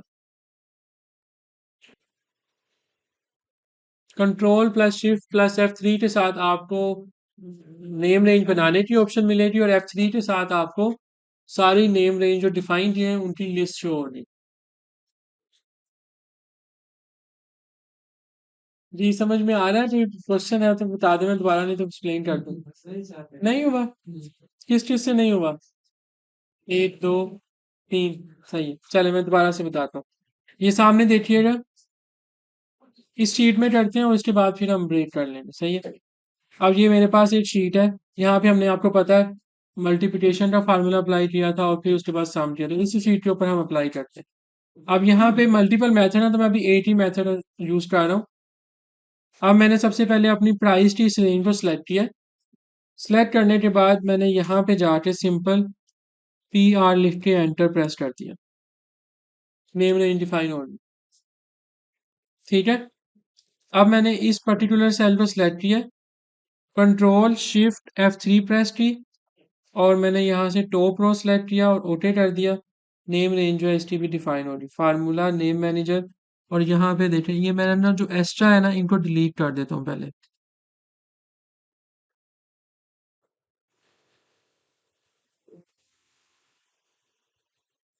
इसको अब हम दोबारा से डिफाइन कर लेते हैं। इसको सिलेक्ट करता हूँ, फार्मूलाज और क्रिएट फ्रॉम सिलेक्शन। ओके, तो यहाँ पे देखें मेरे पास दो नेम रेंजेस डिफाइन हो चुकी हैं, प्राइस और क्वांटिटी। सही है। नीटनेस चलिए मैंने बाकी डिलीट कर दिया ताकि हम इजी से कर ले पाऊँ। अब अगली है मेरे पास सेल टैक्स की। अब ये 8 सेल है, तो मैं एक ही सेल पे जाऊंगा और यहाँ पे लिख देता हूँ एक्स टी। अब हमने यहाँ पे मल्टीप्लिकेशन करनी है, तो मैं यहाँ पे लिखता हूँ प्रोडक्ट का फंक्शन। अब लास्ट टाइम हमने यहाँ पे सेल सेलेक्ट कर रहे थे, अब मैं यहाँ पे सेल सेलेक्ट नहीं करूंगा, मैं यहाँ पे लिखूंगा पी आर। देखिए यहाँ पे ये प्राइस आ गई, ऑटोमेटिकली उसने पूरी रेंज सेलेक्ट कर ली। देन मुझे यहाँ पे क्वांटिटी देनी है, ये देखें क्वांटिटी रेंज सेलेक्ट कर ली उसने खुद ब खुद, मुझे कोई सिलेक्शन नहीं करनी पड़ी। अब मैं यहाँ पे सेल टैक्स लिखूंगा, ये देखें एस टी आ गया, एंटर प्रेस किया। ओ, इसने अब यहाँ पे ये एक काम डिस्टर्ब किया है कि इसने इन सारी वैल्यूज को वन बाय वन जो है उसे मल्टीप्लाई किया है। तो इस केस में हमारे पास जो सही प्रोसीजर होगा वो ये होगा कि हमें अपनी नेम रेंजेस इस पर्टिकुलर सेल में इस तरह से बनानी पड़ेगी, जिसमें हम सीख कब आपको डिफाइन करेंगे उसकी पर यूनिट प्राइस इनकी और फिर उससे मल्टीप्लाई करेंगे। सो इस केस में हम इसको चेंज करते हैं और देखते हैं कि शायद ये वाला प्रोसीजर अगर काम कर जाए। प्राइस इनटू क्वांटिटी, तो ये अब काम सही हो गया। प्राइस को मैंने क्वांटिटी के साथ मल्टीप्लाई किया तो उसने आंसर दे दिया, बट प्रोडक्ट का क्योंकि फंक्शन था इस वजह से उसने काम उसमें थोड़ा सा डिस्टर्ब कर दिया। अब अगर इसमें मैं ये भी ऐड कर देता हूँ, हाँ अगर आप देखें आपको नेम रेंज डिफाइन नहीं है, जैसे एस टी थी, मुझे उसका लेट से नाम याद नहीं आता, आप थ्री की प्रेस करें और आपके सामने उसकी लिस्ट आ जाएगी, या फिर आप उस सेल पे क्लिक करें देखें वहां पे ऑटोमेटिकली उसका नेम का डिफाइन आ जाएगा। फॉर एग्जाम्पल मैं यहाँ पे इसका सेल का रेफरेंस है ई टू, जैसे ही मैं ई टू दूंगा, ये जो ई टू है ये देखिएगा ये खुद ब खुद यहाँ पे अपडेट हो जाएगा। तो मुझे यहाँ पे इसको फिलहाल क्लिक करूंगा तो वो एस टी आ गया देखें, और मेरे सारे आंसर, ओहो सॉरी, मेरे सारे आंसर सही हो रही और मुझे यहाँ पे ट्रैड भी नहीं करना पड़ा। लेकिन इसमें एक चीज आपने नोटिस की हो रही, जब मैं इस पर क्लिक करता हूँ देखिए आपको ब्लू लाइन नजर आ रही, ब्लू लाइन नजर आ रही है। इसका मतलब ये है कि मेरे ये सेल जो है, ये लेटेस्ट वर्जन के अंदर ऑप्शन है, इसने खुद से पिक किया कि मुझे इन दो वैल्यूज को मल्टीप्लाई करना है इसके साथ, इन तीनों वैल्यू को, फिर मुझे सेम प्रोसीजर अप्लाई करना है इन सब को इसके साथ। उसने क्या किया यहाँ पे, सेम वही काम किया लेकिन उसको बाद में स्पिल कर दिया। स्पिल का क्या मतलब है कि यहाँ पे देखें ये सारी वैल्यूज आ रही, अगर मैं यहाँ पे इस, जस्ट टू शो, अगर मैं यहाँ पे कुछ ऐड कर दूँ, अब अगर मैं इस सेल को यहाँ पे करूंगा ना, तो देखिए मुझे एक एरर आ गया स्पेल का।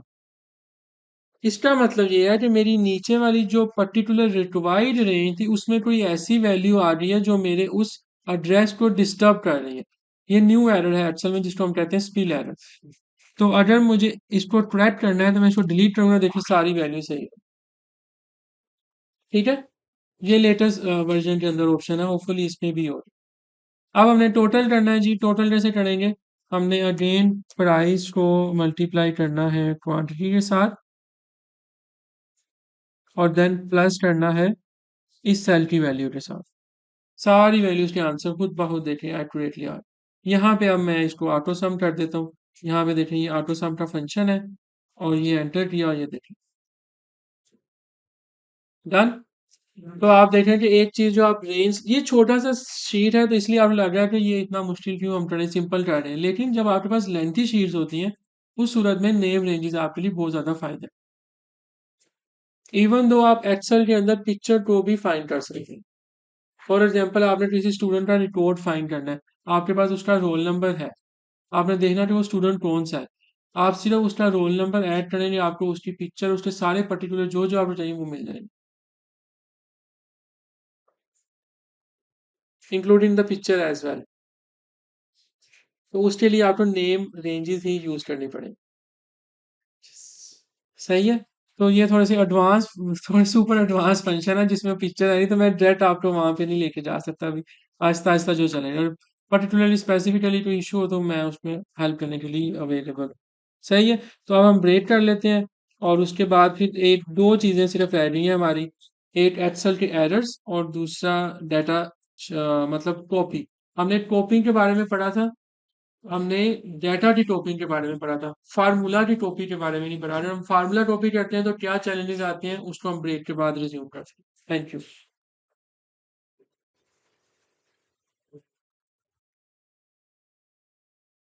चलिए स्टार्ट करते हैं, बाकी फिर हमें जो है ज्वाइन कर लेंगे।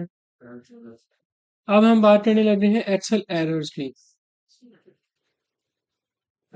एरर्स क्या होते हैं, जैसे अभी आपने देखा होगा कि ड्यूरिंग द वर्किंग भी मुझे कुछ एरर जो है वो देखने को मिले थे, जैसे अभी नेम रेंजेस के दौरान हमें एरर देखने को मिला, एक स्पील का एरर हमें देखने को मिला। इसी तरह एक्सेल के अंदर अदर भी एरर्स हैं, लाइक डिवीजन का एरर है। अगर आप किसी भी वैल्यू को डिवाइड कर रहे हैं बाय जीरो, उस सूरत में आपके पास डिवीजन का एरर जो है वो occur होता है। सिंपल आपका मैथमेटिकल का ये एरर है कि आप अगर यहाँ पे इसको देखें, डिवीजन करने जा रहे हैं 1/0, तो आपको जो है वो एरर मिलेगा उसका। सही है। अगर मैं यहाँ पे कोई नंबर लिख लेता हूँ, तो ये देखिए मुझे इसका आंसर आ गया।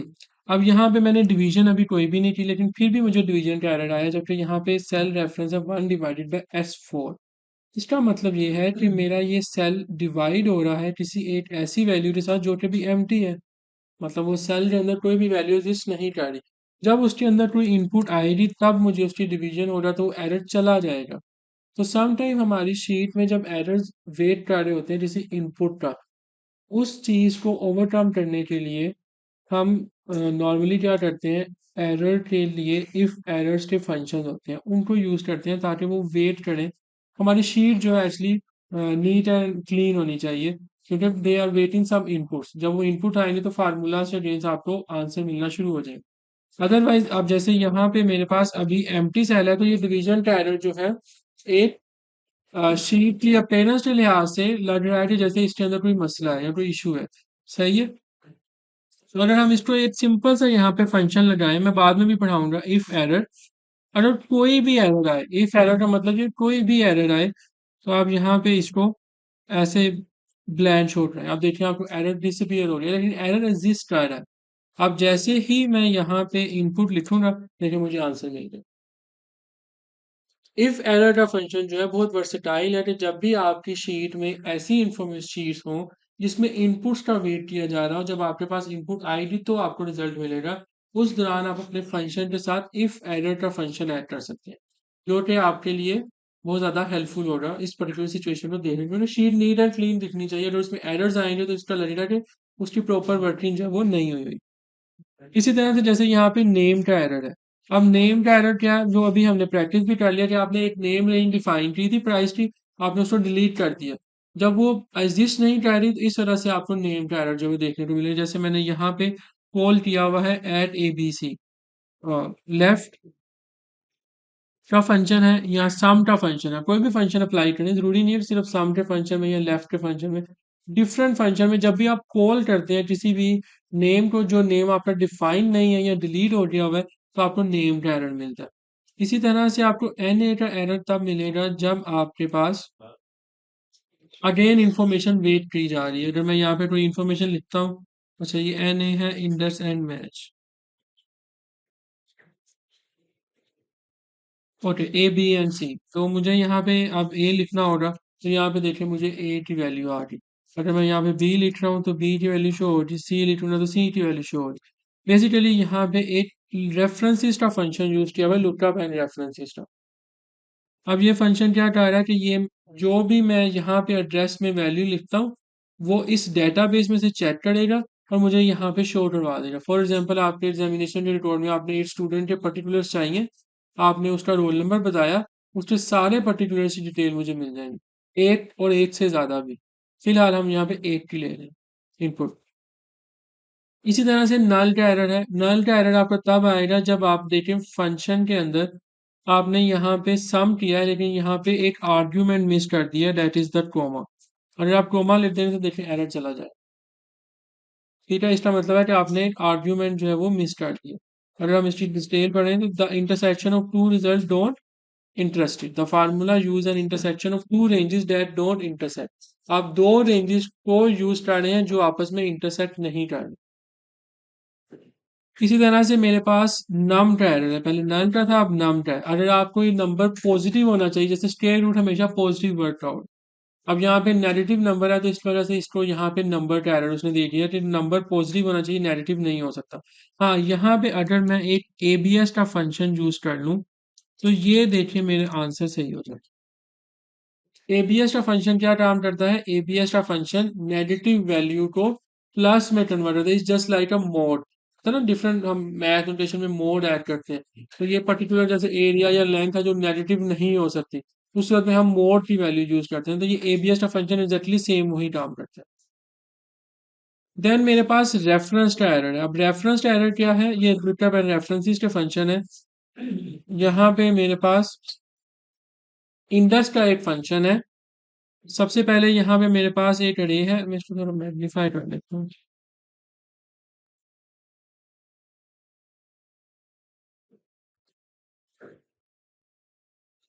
यहाँ पे देखिए मेरे पास एक इंडेक्स का फंक्शन है जिसकी रेंज है T15 से T17।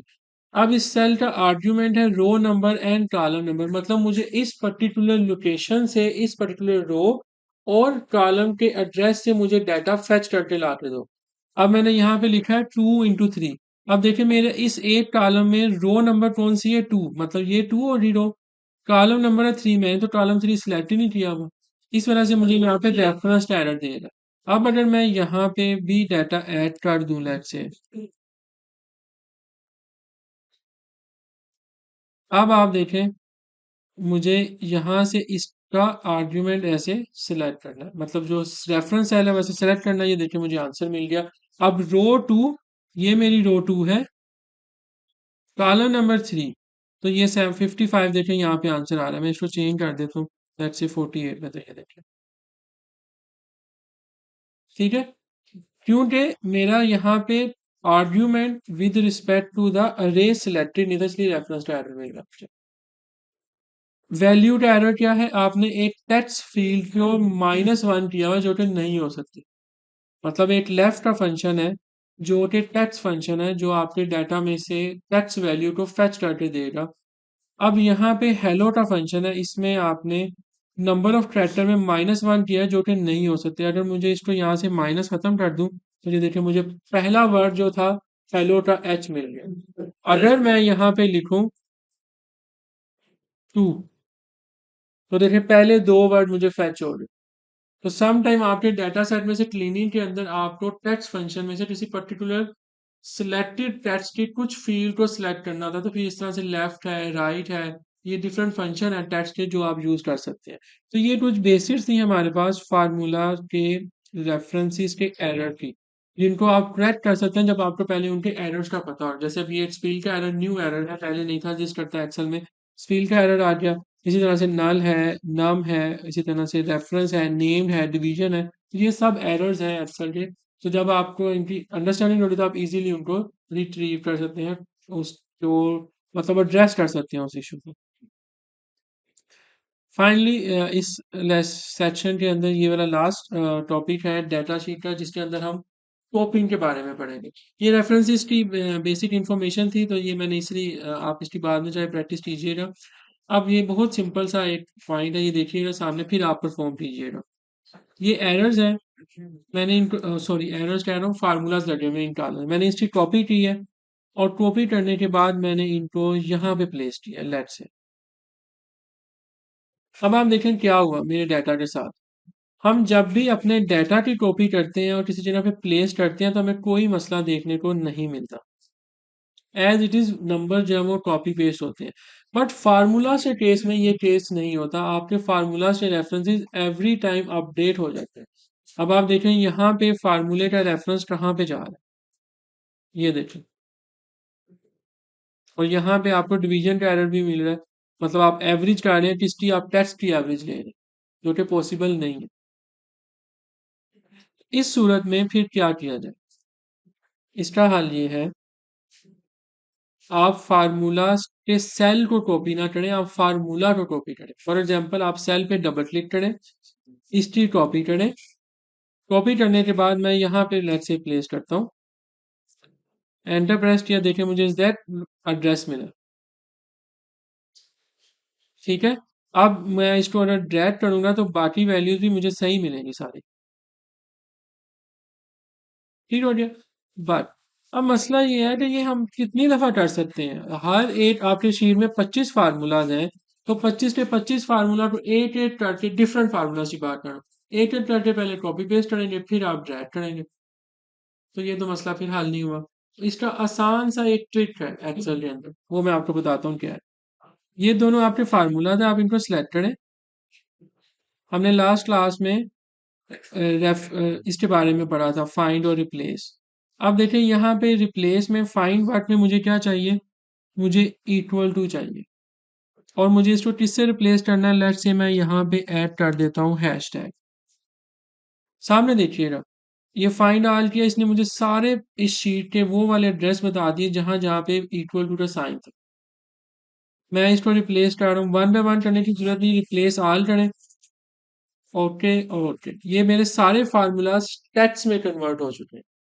अब मुझे सारी जो इक्वल टू की वैल्यूज थी वो मैंने हैशटैग में कन्वर्ट कर दी। अब मैं अपनी इस कंप्लीट रेंज को, दोनों रेंजेस को सिलेक्ट करूंगा, कंट्रोल सी, और अब आप अपनी किसी भी लोकेशन पे, लेट्स से मैं किसी और वर्कबुक पे जाके यहाँ पे पेस्ट कर, ठीक है। आप सिंपल अगेन स्टेप रिपीट करेंगे बट ऑपोजिट स्टाइल में। अब आप अबव रेफरेंस क्या है, हैशटैग, रिप्लेस किससे करना है, इक्वल टू से, और सिंपली आप रिप्लेस ऑल कर दें।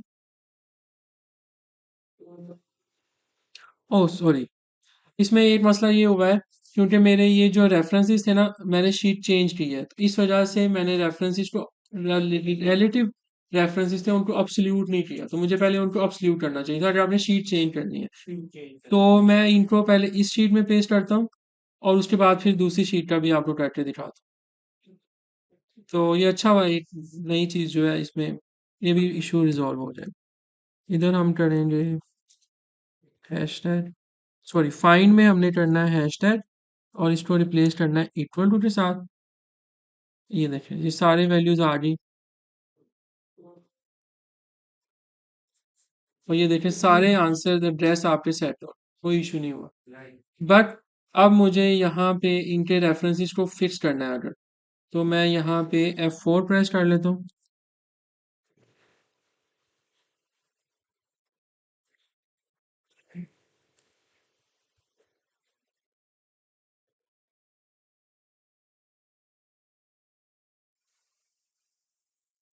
हाँ, अब यहाँ पे मुझे मिक्स रेफरेंस स्टाइल चाहिए होगा, बिकॉज मुझे यहाँ से रोज तो चेंज करना है लेकिन कॉलम मेरे फिक्स रहेंगे।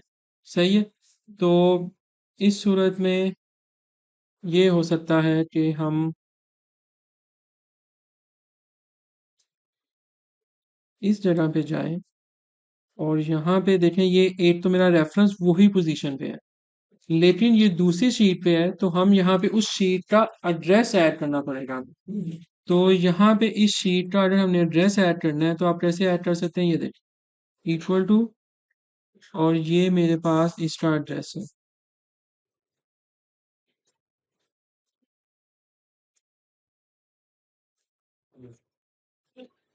अब मैं अपनी इस डाटा शीट पे जाऊंगा और यहाँ पे इसका एड्रेस अपडेट करूँ।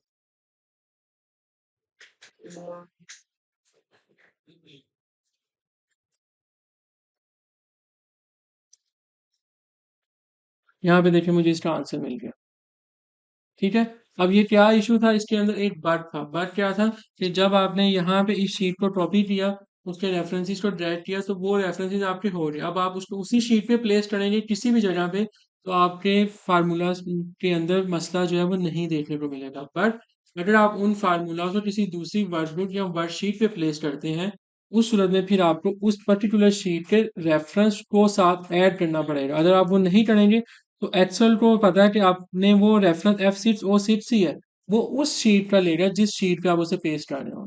सही है, तो इस तरह से आप अपने इस बग को कंट्रोल कर सकते हैं। अब आप यहाँ पे इसको इस तरह से सिलेक्ट करके अगेन सारी वैल्यूज को एक साथ रिप्लेस कर सकते हैं। इस तरह से ड्रैग करें तो ये देखें सारी वैल्यूज के आंसर आना शुरू हो गए एज इट इज।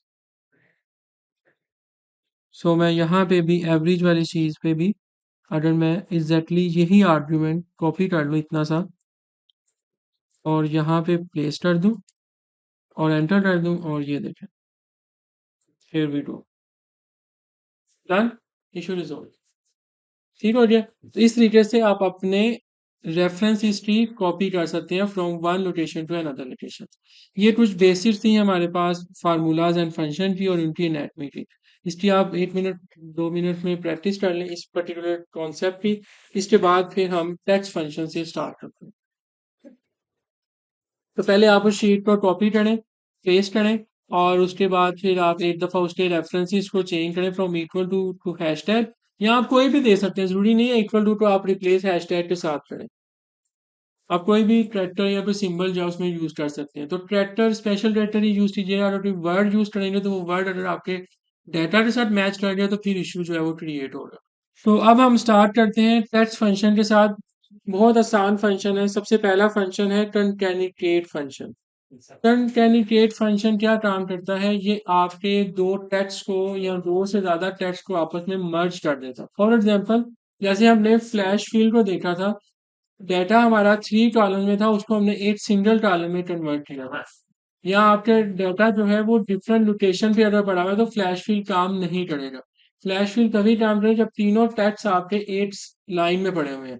अब लेट्स से कि मेरे जो टेक्स्ट वैल्यूज हैं वो डिफरेंट लोकेशन पे हैं, जैसे यहाँ पे पड़ी हुई है, डिफरेंट है, मुझे इन सबको मर्ज करना है। तो मैं यहाँ पे टेक्स्ट का फंक्शन यूज करूंगा। कौन से वाला, कंकैटिनेट। सामने देखिएगा, अब मैं यहाँ पे इक्वल टू कंकैटिनेट ये लिखेंगे। अब यहाँ पे देखें दो फंक्शन आ रहे हैं, एक के साथ एक्सक्लेमेशन का सिंबल बना हुआ है येलो कलर का और एक के साथ वही फंक्शन आ रहा है। बेसिकली लेटेस्ट वर्जन के अंदर एक्सेल ने कंकैटिनेट फंक्शन को कंकेट फंक्शन के साथ रिप्लेस कर दिया है। तो ये प्रीवियस वर्जन के अंदर जो फंक्शन था वो कंकैटिनेट था। इस वजह से यहाँ पे इंफॉर्मेशन इसकी मिल रही है। देखें join several text string into the one string. Concatenate क्या करेगा, कंकैटिनेट लिस्ट और रेंज ऑफ टेक्स्ट स्ट्रिंग दोनों सेम काम करेंगे, सिर्फ उसको उन्होंने थोड़ा सा मॉडिफाई कर दिया। तो मैं यहाँ पे कंकेट सेलेक्ट करता हूँ। अब यहाँ पे मुझे एक रेंज सेलेक्ट करनी है। लेट्स से मैंने ये एक रेंज सेलेक्ट की गुड मॉर्निंग की, एंटर प्रेस किया और यहाँ पे देखें गुड मॉर्निंग लिखा आ गया। अब इसमें एक मसला हो गया। क्या मसला हुआ, इन दोनों में स्पेस नहीं आई। अब ये मेरा डाटा रेंज में था इसलिए मुझे यहाँ पे स्पेस नहीं ऐड कर पाया मैं। इसका सोल्यूशन क्या है, आप F4 के बाद कोमा लिखेंगे, डबल कोट्स में स्पेस देंगे, फिर कोमा लिखेंगे और फिर भी गुड मॉर्निंग के अंदर आपको स्पेस मिल जाएगी। तो हर एक वर्ड के दरमियान अगर आपने स्पेस देनी है तो फिर आपको कोमा के साथ सेपरेट करना होगा और उसमें स्पेस ऐड करनी पड़ेगी, या फिर आपकी रेंज में अगर स्पेस ऐड है तो तब भी हो जाएगा। अब इसी तरह हमारे पास एक फंक्शन है रिप्लेस। रिप्लेस का फंक्शन क्या करता है, ये किसी भी पर्टिकुलर जो वर्ड है उसको रिप्लेस कर सकता है आपके स्पेसिफाइड वर्ड के साथ। फॉर एग्जांपल मैं यहाँ पे रिप्लेस का फंक्शन ऐड करता हूँ। अब सबसे पहला इसका आर्ग्यूमेंट है ओल्ड टेक्स्ट, मतलब वो वाला टेक्स्ट जिसको आपने रिप्लेस करना है। मेरा ओल्ड टेक्स्ट है लेट्स से ये वाला ABCDEFGHIJ, ये वाला जो टेक्स्ट फील्ड है ये मैंने सेलेक्ट की, जो कि मेरा रेफरेंस है F6, कोमा ऐड किया। देन है स्टार्ट नंबर। स्टार्ट नंबर वो नंबर जिस नंबर से आपने स्टार्ट करना है, दैट इज द नंबर 5। मतलब ये स्टार्ट कहाँ से करेगा, नंबर 5 से। 1 2 3 4 5, मतलब ये E से स्टार्ट करेगा। और उसके बाद मुझे इसको रिप्लेस किससे करना है, कितने ट्रैक्टर रिप्लेस करने हैं मुझे, नंबर ऑफ ट्रैक्टर। एक भी हो सकता है, एक से ज्यादा भी हो सकते हैं, मुझे 4 ट्रैक्टर को रिप्लेस करना है। किसके साथ रिप्लेस करना है वो मैंने यहाँ पे लिख दिया, ये सिंबल्स डबल कोट्स में। जो भी टेक्स्ट फील्ड होती है अगर आप अपने फंक्शन में यूज करते हैं तो उसको आपको डबल कोट्स में लिखना पड़ता है। यहाँ भी आप टेक्स्ट फील्ड को किसी सेल रेफरेंस में लिखेंगे फिर आप सेल रेफरेंस का एड्रेस देंगे। मैं अभी दोनों करके दिखाता हूँ। एंटर प्रेस करेंगे, यहाँ पे देखें ABCDI और J बाकी रह गए, ये देखें ABCD, उसके बाद EFGH, ये 4 वर्ड थे।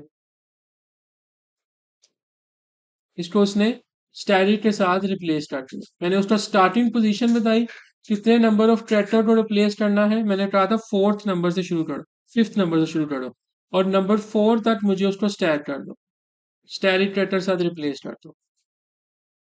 ठीक है, अब लेट्स से मैं यहाँ पे एक स्टैटिक का फंक्शन ऐड करता हूँ, और अब मैं यहाँ पे इस स्टैटिक को ऐड किए बगैर इसका रेफरेंस दे देता हूँ सेल। सेम आंसर आपको मिलेगा। जैसा मैंने पहले फार्मूला की एनाटॉमी में आपको बताया कि आप रेफरेंस दे सकते हैं, रेफरेंस के अंदर या फिर आप टेक्स्ट ऐड कर सकते हैं, या फिर आप डायरेक्ट जो मेथड है फार्मूला के आर्गुमेंट का वो आप उसमें इनपुट जो कर सकते हैं। अब जैसे यहाँ पे मेरे पास एक और एग्जांपल है, ये अब आपने परफॉर्म करनी है, ये आपकी आसानी के लिए यहाँ पे मैंने फार्मूलाज भी लिखे हुए हैं और उनका रिजल्ट्स भी लिखा हुआ है। आपका भी सेम यही रिजल्ट आएगा। अब आप यहाँ पे, और इसकी आगे एक्सप्लेनेशन भी की हुई है कि ये फंक्शन क्या काम कर रहा है। तो यहाँ पे जैसे ये वाला है, remove the @gmail.com with a plan. Next example है, start number can not be negative और जीरो। इसका मतलब है कि अगर आप कोई फार्मूला ऐसा बनाएं जिसमें आप नेगेटिव वर्ड यूज करते हैं तो आपको वैल्यू का एरर देखने को मिलेगा। इस नंबर में आपको स्टार्टिंग नंबर जब वो माइनस में नहीं हो सकता, पॉजिटिव ही रहेगा हमेशा रिप्लेस के फंक्शन में। और इसी तरह से अगर आप नंबर ऑफ कैरेक्टर्स जिनको रिप्लेस करना है वो भी नेगेटिव नहीं हो सकते, तो रिप्लेस के फंक्शन में आप नेगेटिव कैरेक्टर नंबर ऐड नहीं कर सकते, ना उसको रिप्लेस कर सकते। पॉइंट क्लियर होगा? अदरवाइज आपको एरर मिलेगा, एरर मिलेगा वैल्यू का। वैल्यू का एरर क्या बता रहा है कि आपने यहाँ पे -1 ऐड किया हुआ है, जो कि पॉसिबल नहीं है। आप आपका एक ये टेक्स्ट है, ये टेक्स्ट है आपके पास, या ये लेट्स से ये टेक्स्ट है। अब इसमें -1 में कहाँ जाऊंगा मैं? इसकी तो स्टार्टिंग पॉइंट टेक्स्ट फील्ड है ना, तो ये माइनस में नहीं हो सकती, नहीं हो सकती ना। तो इसीलिए यहाँ पे माइनस के साथ ये फंक्शन काम नहीं करेगा। सही है। तो मैंने आपकी आसानी के लिए यहाँ पे इसको रिमार्क्स भी साथ ऐड किए हुए हैं ताकि आप आसानी से इन फार्मूलाज की प्रैक्टिस कर सकें। सही है। तो मैं ये क्विकली 4 फंक्शन है इसकी पहले कंप्लीट कर देता हूँ। आज का लेक्चर बस यहाँ तक का ही है। इसके बाद फिर जो बाकी टाइम बचेगा उसमें हम प्रैक्टिस कर लेंगे उसकी, और कोई इश्यू हो रहा है तो मैं उसको एड्रेस कर लूँगा। सही है। सो नेक्स्ट मेरे पास अब जो फंक्शन है that is the proper upper and lower.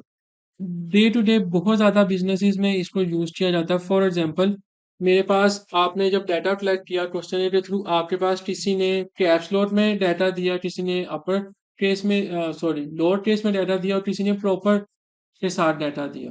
उस सूरत में आप फंक्शन की मदद से डाटा क्लीनिंग कर सकते हैं। अब ये हरगिज़ ज़रूरी नहीं है कि आप हर एक शीट में टेक्स्ट को वन बाय वन मॉडिफाई करेंगे, टेक्स्ट फील्ड को। सही है। इसलिए हम यहाँ पे क्या करते हैं, प्रॉपर का फंक्शन यूज करते हैं, PROP। ये क्या करेगा, convert a text string to proper trace. सही है। इसमें फर्स्ट वर्ड कैप्स लॉक में होगा, बाकी स्मॉल होगा। आप देखें यहाँ पे सारे फंक्शन जो है ये लिखे हुए हैं। या लेट से ये मैं पहले ये वाली हेलो की एग्जांपल लेता हूँ। एंटर प्रेस किया, ये देखें एच कैप्स लॉक में कन्वर्ट हो चुका है, यहाँ पे एच स्मॉल में था। अब इसी को अगर मैं रिप्लेस करूँ एफ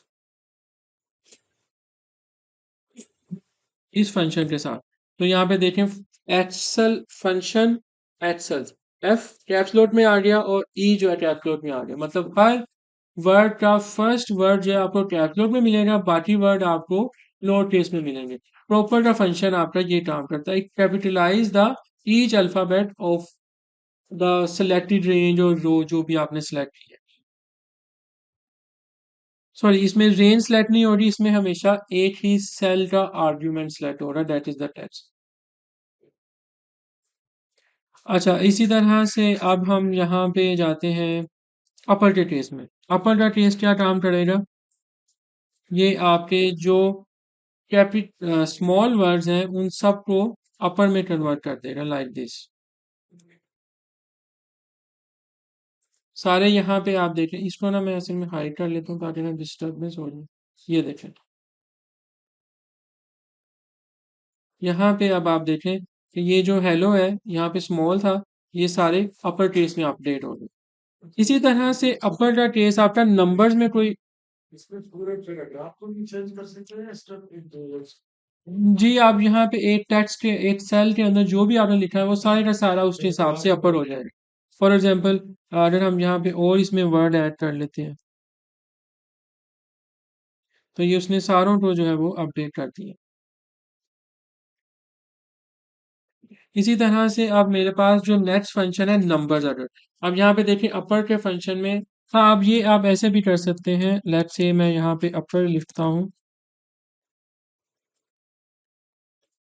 और कैप्स लॉक में यहाँ पे मैं आसिम लिख लेता हूँ without using the cell references. अब मैंने सेल रेफरेंस को यूज नहीं किया, अब मैंने टेक्स्ट को ऐड किया। लेट्स से कि मैं यहाँ पे डबल कोर्स ऐड नहीं करता, लेट्स सी क्या होता है। मुझे नेम का एरर मिल गया क्योंकि उसने समझा कि ये शायद कोई नेम है जो आपने डिफाइन किया, लेकिन मैंने तो कोई नेम ऐसा डिफाइन ही नहीं किया एक्सेल में, इसलिए मुझे नेम एरर आया। तो मुझे यहाँ पे डबल कोर्स में जो भी टेक्स्ट आप अपने फंक्शन में यूज करेंगे उसके लिए आपको डबल कोर्स अप्लाई करनी पड़ेगी। देखिए यहाँ पे आसिम जो है वो कैप्स लॉक में कन्वर्ट हो चुके हैं। तो अपर का फंक्शन इस तरह से काम करेगा, लेकिन जो नंबर्स हैं और जो स्पेशल कैरेक्टर्स हैं उन पे इसका कोई असर नहीं होगा, वो आपको एज इट इज ही मिलेंगे। तो अपर का फंक्शन सिर्फ टेक्स्ट को अपर करने के लिए यूज होगा। लोअर का फंक्शन एग्जैक्टली उसके ऑपोजिट काम करेगा, जो कि ग्रेटर वर्ड्स को स्मॉलर वर्ड्स में ऐड कर देगा। लोअर, अब देखिए मैं यहाँ पे आसिम लिखता हूँ, ओहो ये देखें लोअर केस में आ गया।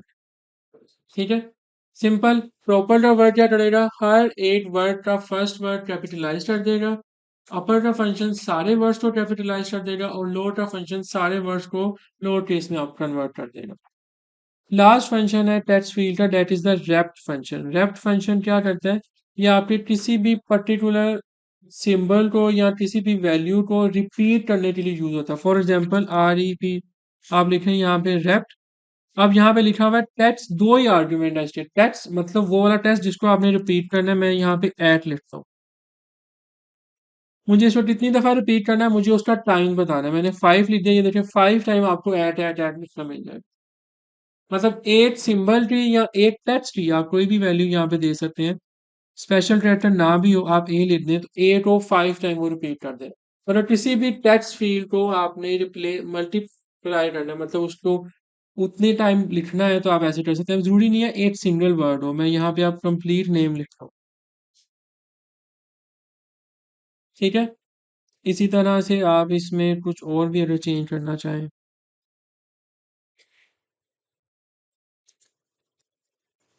आप देखें आसिम अमजद जो है वो कितनी दफा आपके रिपीट होना शुरू हो गए सारे। ठीक है, हाँ अगर मैं यहाँ पे इसको एक चीज और कर दूं, यहाँ पे भी अंडरस्कोर ऐड कर दूं, ये देखें सही हो गया। तो रैप का फंक्शन मल्टीप्लिकेशन करता है टेक्स्ट वैल्यू की। तो मैं रिपीट कर रहा हूँ, जो मैंने आज आपको फंक्शन पढ़ाए हैं टेक्स्ट के, पहला था कंकैटिनेट या कंकेट फंक्शन, जो कि मल्टीपल टेक्स्ट स्ट्रिंग को मर्ज करने के लिए, कंबाइन करने के लिए यूज होता है। इसी तरह से मेरे पास एक रिप्लेस का फंक्शन था, जो कि किसी पर्टिकुलर लोकेशन से किसी भी एड्रेस से आपके टेक्स्ट की वैल्यू को रिप्लेस करने के लिए किसी स्पेसिफाइड वैल्यू जो आप डिफाइन करेंगे उसके साथ रिप्लेस कर देगा। प्रॉपर का फंक्शन हर एक वर्ड का फर्स्ट वर्ड कैपिटल कर देगा। अपर का फंक्शन कंप्लीट वर्ड्स को अपर करेगा। लोअर का फंक्शन सारे वर्ड्स को लोअर केस में कन्वर्ट करेगा। और रेप का फंक्शन मल्टीप्लाई कर देगा किसी भी वर्ड को। इसी के साथ ये सेशन जो है वो कंप्लीट होता है। लेकिन पॉइंट यहाँ पे ये है कि जब आप यहाँ पे फार्मूलाज पे जाते हैं तो यहाँ पे आपको टेक्स्ट फंक्शन देखने को मिलते हैं। तो यहाँ पे बहुत सारे टेक्स्ट फंक्शन है, सिर्फ यही नहीं है। सही है, लेकिन इस टाइम स्पेस की लिमिटेशन के मुताबिक मैंने मेन मेन जो फंक्शन है उनको अभी चूज किया है आपको डिलीवर करने के लिए। राइट, तो मेनली ये इंपॉर्टेंट फंक्शन थे, मैंने अभी इनको यूज किया। Right, so it's all for today, thank you. बाकी कल के सेशन में हम आगे कंटिन्यू करेंगे इसमें। अब आप एक दफ़ा प्रैक्टिस करें, कोई भी इशू है तो फिर हम उसको एड्रेस करते हैं।